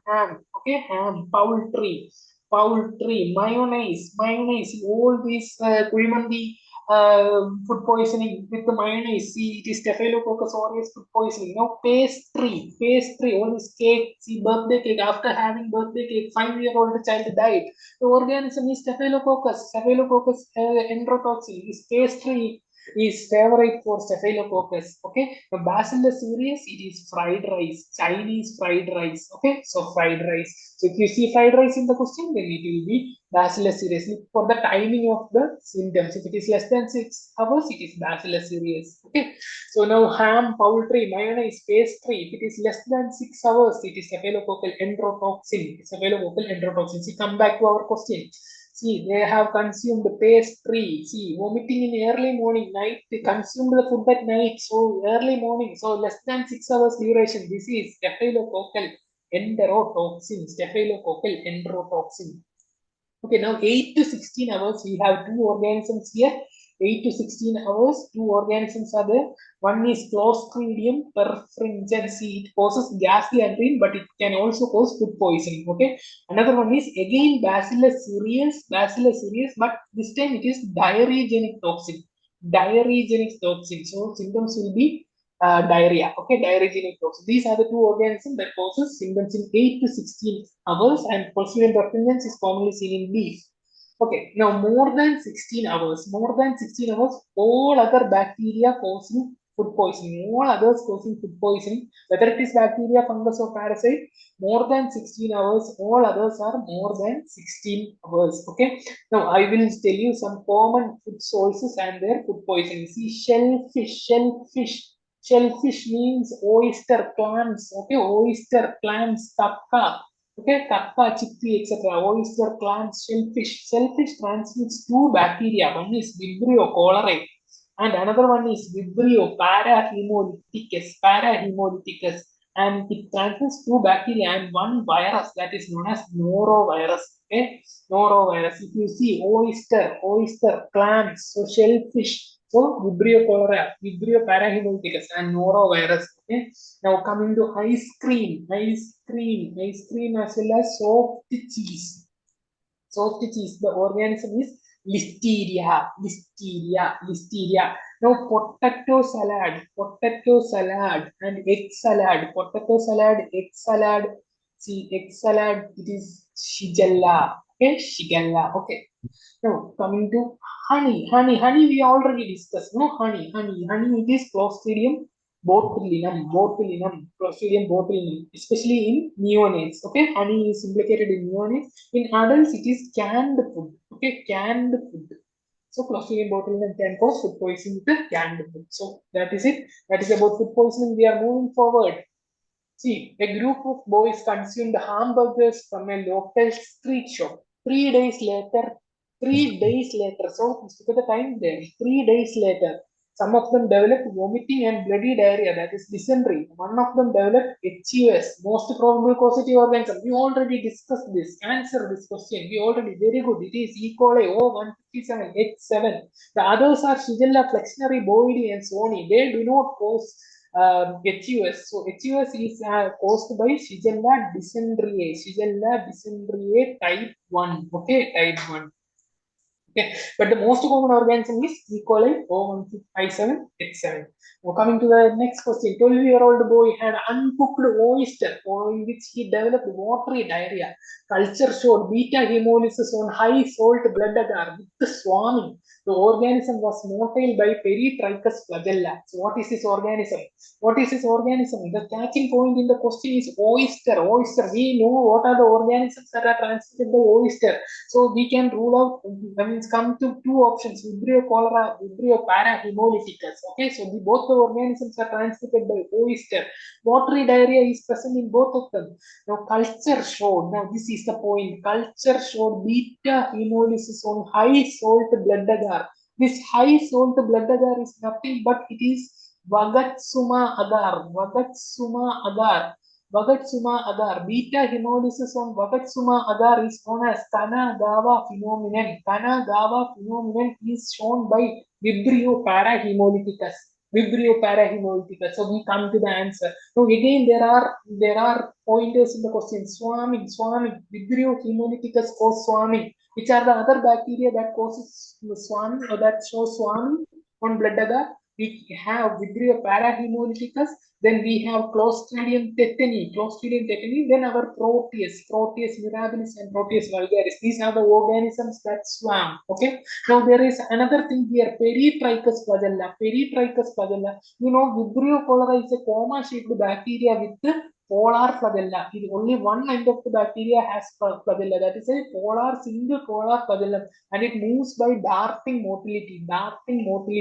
Vibrio cholerae. So this is Peritrichus flagella that is seen in Vibrio parahemolyticus. Okay, so that is it. We come to the conclusion here. So now Vibrio parahemolyticus, Vibrio alginolyticus, Vibrio valnificus, all three of them are known as halophilic Vibrio. Halophilic means salt-loving. Halogen, sodium chloride, halogen, sodium chloride, salt-loving. So halophilic Vibrio. Vibrio parahemolyticus, Vibrio alginolyticus, Vibrio vulnificus.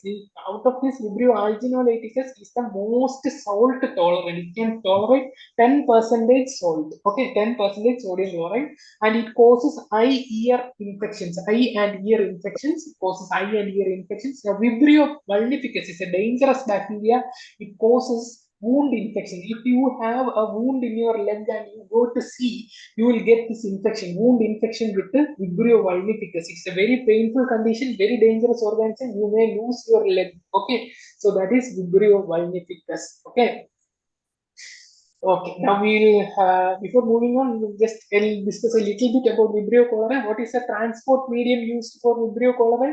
We have Venkataraman Ramakrishnan medium, Carey Blair medium, autoclaved seawater. These are the transport media. What is the selective media that is used for Vibrio cholerae? It is TCBS, thiosulfate, citrate, bisalt, sucrose, agar. Vibrio cholerae forms yellow colonies on TCBS. Then there is bile salt agar. That is also selective media in which Vibrio cholerae forms oil drop appearance. Okay, then another media is there, Monceau's GTTA. Monceau's GTTA means Monceau's gelatin taurocolate trypticase tellurite agar. Okay, so these are the selective media for Vibrio cholerae. Okay, now there is another thing I have to tell you. See, Vibrio cholerae, what is it? There is a vaccine available for Vibrio cholerae. Okay, in olden days there was a vaccine available that is known as Shancold. Shancold. Okay, so this is a killed injectable vaccine. Killed injectable vaccine. But now a new vaccine that is developed in India has come. That is known as Hill Cold. Hill Cold. Okay, it is developed by Bharat Biotech. Hill Cold. So it is an inactivated oral vaccine. It is a killed oral vaccine. That is a new vaccine that is available for cholera. Okay. Now we will move on to our next question. 30-year-old male who recently visited a sea coast presented with ulcer over left leg, probably causative organism. See, we have discussed this. Answer this question. Answer this. Yeah, very good, very good. Vibrio vulnificus. Now moving on to our next question. A 56-year-old diabetic male met with road traffic accident, suffered injury to his right leg. Later, he presented with severe pain, crepitus, serosanguinous discharge. What is the diagnosis? Picture is given. What is the diagnosis here? This is gas gangrene, and gas gangrene is caused by Clostridium Clostridium perfringens. So how will Clostridium perfringens look in gram staining? What will be the gram staining? Gram stain finding of this organism from tissue sample. Answer this question. Answer this question fast. Clostridium perfringens. How will it look like? How will it look like? See, Clostridium perfringens is a spore-forming organism. So, gram-positive bacilli with subterminal spores is what we expect. Okay, gram-positive bacilli with the subterminal spores. Gram-positive with the terminal spore is Clostridium tetani. Subterminal spore is Clostridium perfringens. But there is a catch in this question. See, what is the gram stain finding from tissue sample? From tissue sample. See, remember this. If we take the sample from human body, Clostridium perfringens will not produce spores. You will not see spores from a sample taken from the human body. So tissue sample, you will not see the spores. Only gram-positive stout bacilli is there. Spore can be seen from environmental samples, from soil. If you take the Clostridium perfringens from soil, you can see the spores. Okay, so we will move on to our next question. Now, before that, there are some important reactions that are produced by Clostridium perfringens. Okay, so there are two major toxins that are produced by this organism. One is alpha toxin and one is theta toxin. Clostridium perfringens. So alpha toxin has lecithinase activity. So it produces opalescence in egg yolk agar, egg yolk agar. Now theta toxin has beta hemolytic activity. So it forms target hemolysis in blood agar. Okay, now this organism also shows reverse Campus positive. So for knowing what is reverse Campus, you have to know what is Campus. So see, this is Campus. Campus means Christy Atkins, Munch Peterson. They developed this test. See, to identify Streptococcus agalactiae. So that is group B Streptococci. For that, we developed this test. We streak Staphylococcus aureus. Okay, see this Staphylococcus aureus, and we streak Streptococcus agalactiae perpendicular to the streak, and you see an increased arrowhead-shaped hemolysis pointing towards the Staphylococcus aureus. So this is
Sir, you are not visible. Sir, you are not audible.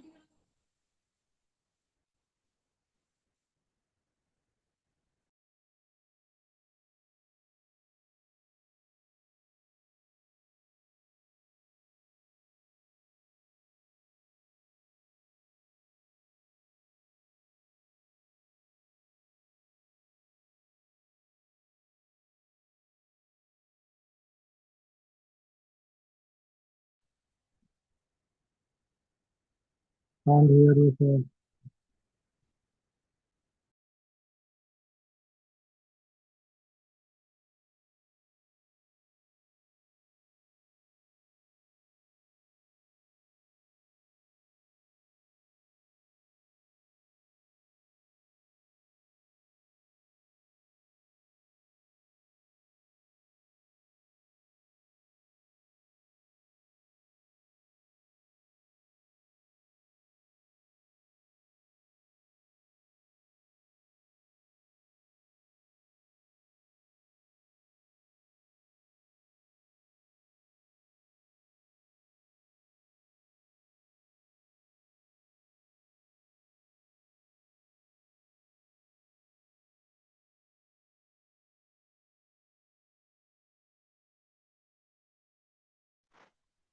Am I audible now?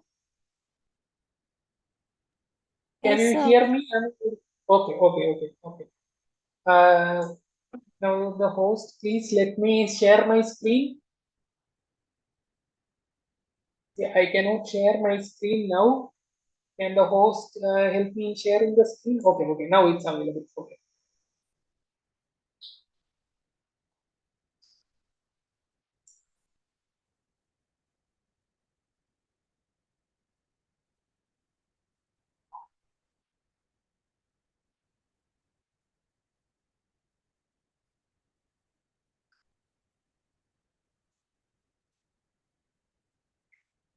Okay. Okay. Now the screen is visible. No, you can see the screen. Screen is visible. Everything is okay now. You can hear me. Okay, screen is visible. Okay, now we go on. Okay. We don't have much time. A 45-year-old coolie worker presents with the pain and swelling in his neck.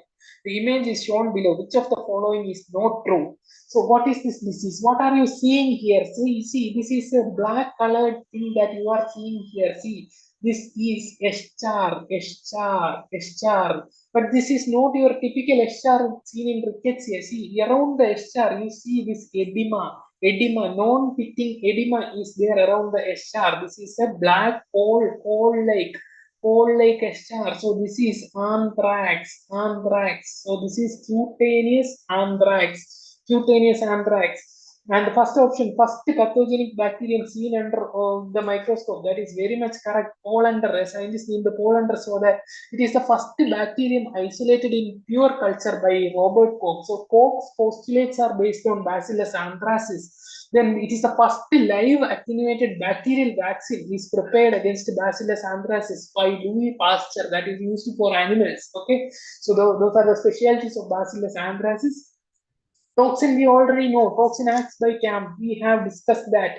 CAM is increased, fluid leaks out, edema occurs. Now, this form of disease is rarely associated with bioterrorism. That is actually correct. Even though anthrax is used for bioterrorism, this form of disease, that is cutaneous anthrax is not seen in bioterrorism. Pulmonary anthrax is seen in bioterrorism. Pulmonary anthrax means hemorrhagic pulmonary symptoms will be there. So one of you have answered anthrax, very good. So pulmonary anthrax is seen is more common in bioterrorism. So this is also known as Wool's disease. No, cutaneous anthrax is known as Hyde-Porter's disease. Hyde-Porter's disease.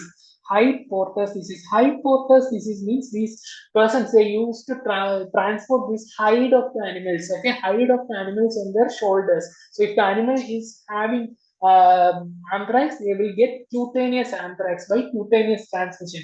Now, Wool-Sorter's disease, you will get pulmonary anthrax. Wool-Sorter's disease is pulmonary anthrax. Cutaneous anthrax is Hyde-Porter's disease. Okay, Hyde-Porter's disease. Now, what are the specialities of anthrax? See, this cutaneous anthrax is also known as malignant pustule. Malignant pustule. Malignant pustule.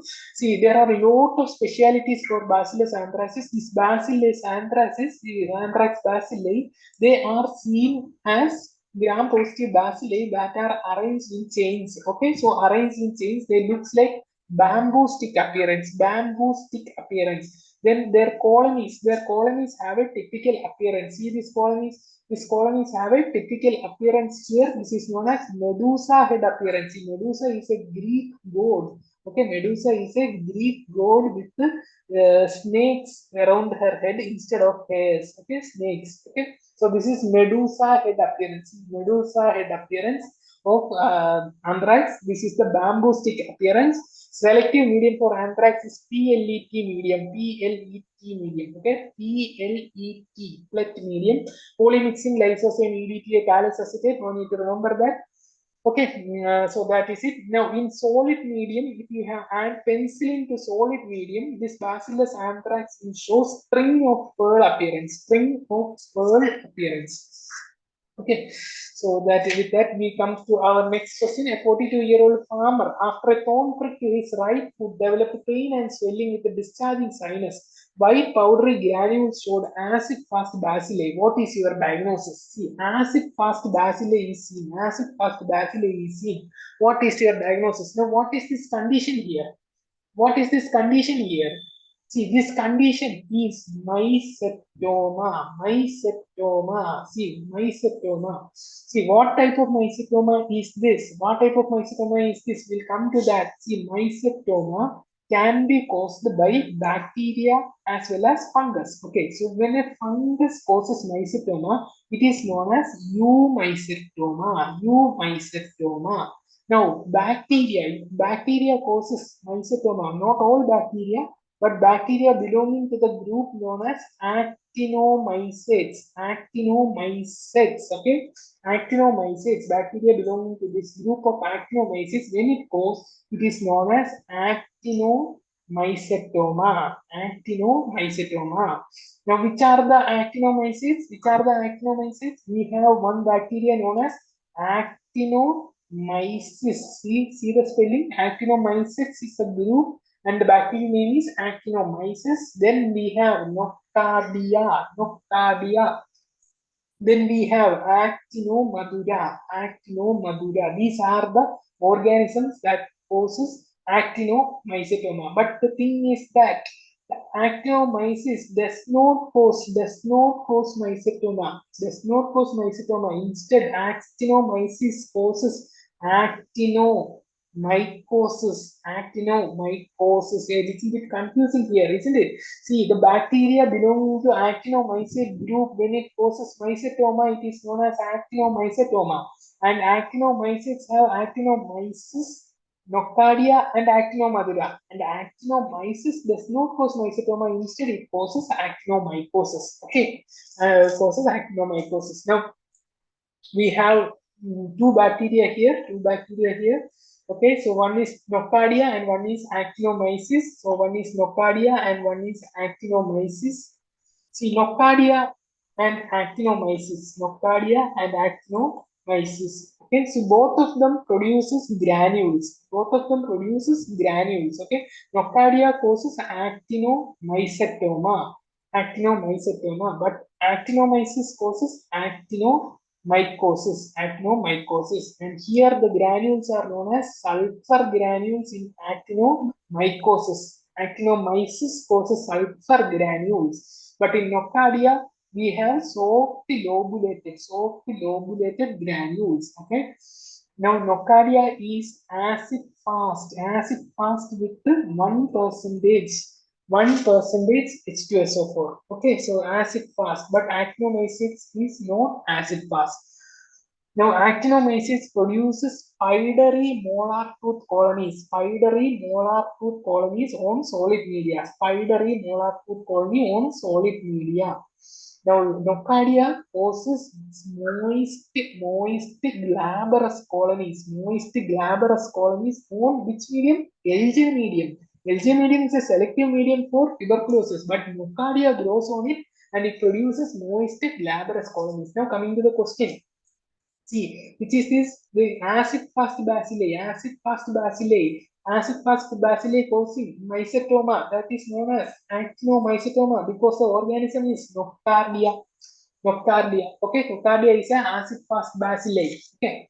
Now we move on to the next question. Before that, this is the acid fast chaining of nocardia here. This is nocardia, branching filamentous acid fast organism, and this is the spidery molar tooth colonies, of actinomyces. Actinomyces. Okay. Now we move on to respiratory. Before we move on to the respiratory system, we will come back to the respiratory system. But before we will discuss CNS first. Okay, CNS first, because we are in shortage of time. So we will discuss CNS first. So CNS.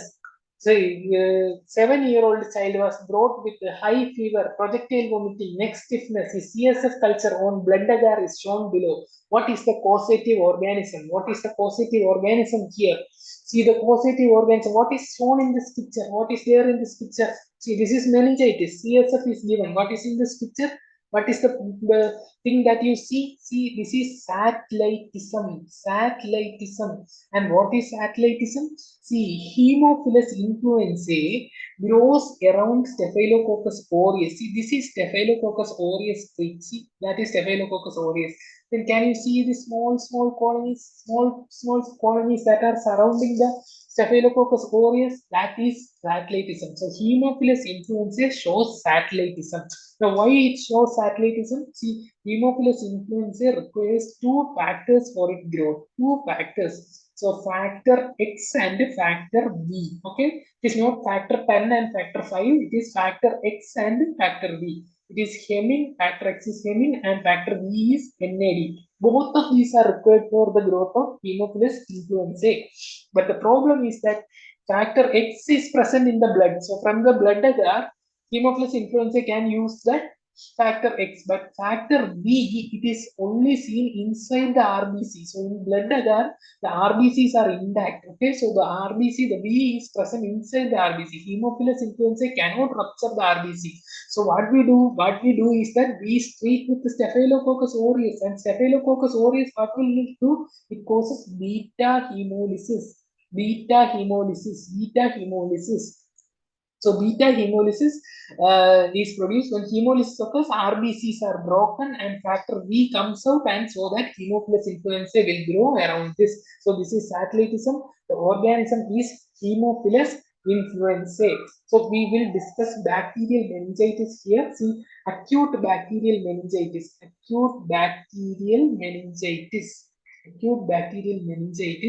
It is caused by three organisms. Okay, so we are discussing about adults. Okay, it is also known as pyogenic meningitis. Acute bacterial meningitis. So what will be the CSF findings? The diagnosis is based on CSF. So CSF finding, the neutrophils will be increased. Okay, neutrophils will be very much increased. Then glucose will be very much decreased, and proteins will be elevated. This is a feature of pyogenic meningitis or acute bacterial meningitis. See, the glucose, the normal level is 40 to 70. This is a normal glucose level in 40 to 70 milligram per deciliter. That is the normal glucose in CSF. Okay, normal glucose in CSF. Okay, protein will be 15 to 45. That is the normal. Okay, so proteins will be elevated, glucose will be decreased. Okay. Now, we have three organisms causing adult meningitis. We have three organisms that are causing adult meningitis. Which are the three organisms? We have pneumococcus, which is also known as streptococcus pneumonia. We have already seen this organism. Okay. Then we have meningococcus, which is also known as Neisseria meningitidis. And we have our H influenzae. Okay, so Haemophilus influenzae. These are the three organisms causing meningitis in adults. Out of this, pneumococcus is the most common. So gram staining. How will the gram staining looks like? See, gram staining pneumococcus will be gram-positive cocci in pair with lanceolate shape and capsule. It is capsulated also. So So that is the appearance of pneumococcus. Now meningococcus, they are gram-negative cocci, GNC, gram-negative cocci in pairs, and their shape is half moon or lens shaped, half moon or lens shaped. Okay, so that is a, and they are also capsulated. Capsule is present. Now Haemophilus influenzae, they are gram-negative coccobacilli. Gram-negative coccobacilli that are pleomorphic. Pleomorphic means different shapes will be there. Okay, different shapes will be there. It is also capsulated. Okay, capsulated. Now what is the speciality of pneumococcus? Pneumococcus, it is optochin sensitive. Optochin sensitive. That is how we identify pneumococcus. It is bile soluble. Bile soluble. And also it is inulin fermenting. Inulin fermenting. So these are the features. Now features of meningococcus, it is actually maltose fermenter. Okay, it is a maltose fermenter. That is a special feature, and it produces petechial rash. The medium is Thayer-Martin medium. Thayer-Martin medium is the selective medium used for meningococcus. The Haemophilus influenza, we already discussed, it shows satellitism. It requires X and B factor for the growth. Now we come to neonatal meningitis. Neonatal meningitis. Neonatal meningitis. Neonatal meningitis is also acute bacterial meningitis or acute pyogenic meningitis. It is also caused by three organisms: group B streptococci, then E. coli, and Listeria. Okay, these are the three organisms causing neonatal meningitis. Group B streptococci. Group B streptococci. See, it is otherwise known as Streptococcus agalactiae. Agalactiae. So in gram staining, we will see gram-positive cocci in chains. Gram-positive cocci in chains. And Streptococcus agalactiae, we already discussed, it is CAM test positive. CAM test positive. Now E. coli. E. coli is a gram-negative bacilli. It shows lactose fermenting colony. So it is pink in color on McCongie agar. Okay. And Listeria. Listeria is a gram-positive bacillus. Okay. Listeria is a gram-positive bacillus. Okay. And it has two speciality. It has a motility known as tumbling motility. Tumbling motility. Tumbling motility. It also shows differential motility. Differential motility. Differential motility means at 25 degrees Celsius it is motile. It is motile, but at 37 degrees Celsius it is non-motile. So that is Listeria. Okay. Now all these organisms can be treated with the ceftriaxone. See, all of the organisms except Listeria we treat with the ceftriaxone. Pneumococcus, meningococcus, H. influenza, group B streptococcus, E. coli we treat with the ceftriaxone. Ceftriaxone, third generation cephalosporin. Ceftriaxone or third generation cephalosporin. For Listeria we give ampicillin. Listeria we give ampicillin. Now we quickly go on to the questions. Okay, quickly we will go on to the questions. A 23-year-old female presents with fever and altered sensorium for 2 days with the following rash on the legs. Her BP is 70/50 and neck stiffness is present. So meningitis. Okay, lumbar puncture reveals cloudy turbid CSF with 4,200 is the cells. Protein is elevated. Glucose is decreased. So the condition is meningitis, and the organism here is meningococci. Why meningococci? Because it causes rash. This is meningococcal rash. This is fulminant meningococcal rash. It is meningococci. So the organism will be seen as gram-negative diplococci that ferments glucose and maltose. Okay, is it clear? Okay. Okay, now we will discuss a little bit of respiratory system, and I will take just 5 minutes for respiratory system, and the genito-ulcerative disease we will discuss in the next class. Okay, so we will discuss a little bit of respiratory system. So here, a 3-year-old boy presents with dysphagia, vomiting, hoarse cry. Throat examination reveals membrane which bleeds on touch. Which of the following is not true? Now, which organism is this? Which organism? Which disease is this? This is diphtheria, pseudomembrane, diphtheria. So, membrane bleeds on touch. So, that is pseudomembrane. See the pseudomembrane. So, that is diphtheria.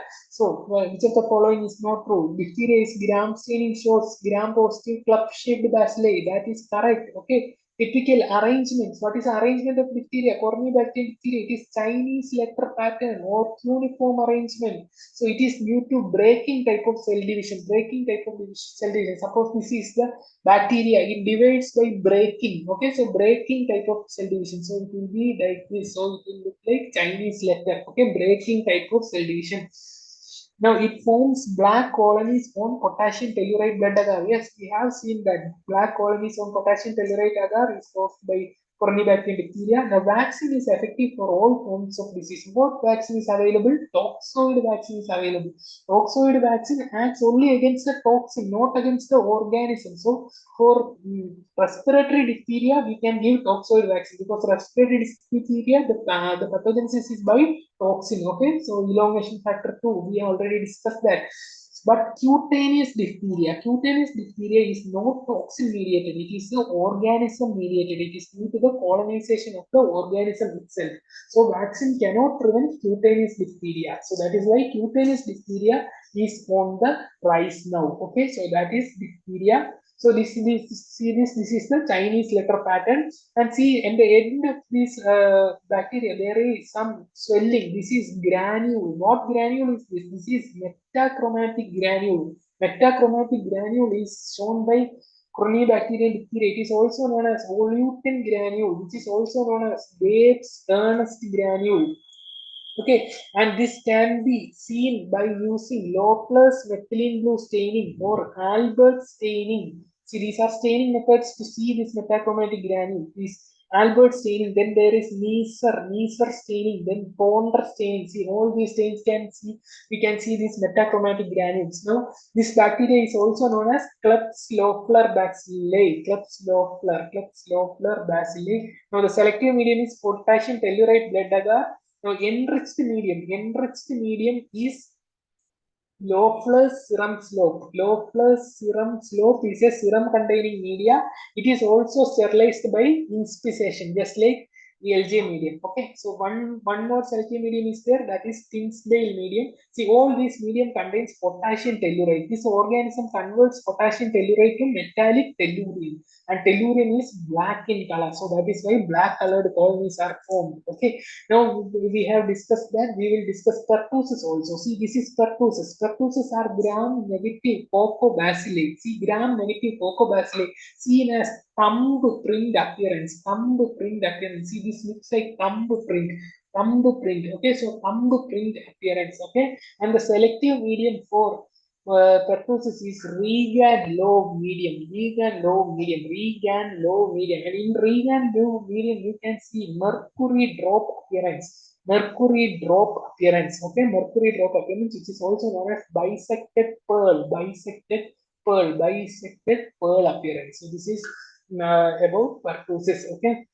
Okay, now coming to the last topic, that is tuberculosis. So, which of the following tests cannot be used to diagnose latent tuberculosis? See, all of these tests, IGRA means interferon gamma release assay, that is used for latent tuberculosis. PPD is our Mando test. Okay, so Mando test is outdated. We no longer do Mando test. But the newer test for latent tuberculosis is CYTB. CYTB is important. This is the newer test. What we do is that we take ESAT6, that is the antigen is taken. Okay, ESAT6 or CFP10. So these are the antigens that we take, and we inoculate it intradermally, intradermal inoculation, intradermally, just like Mando test. Okay, but instead of the purified protein derivative, we inject these antigen and we look for the induration after 48 to 76 hours. So between 48 and 76 hours, we look for induration. See, Mando is positive when it is more than 10 millimeter. Okay, Mando is positive when it is more than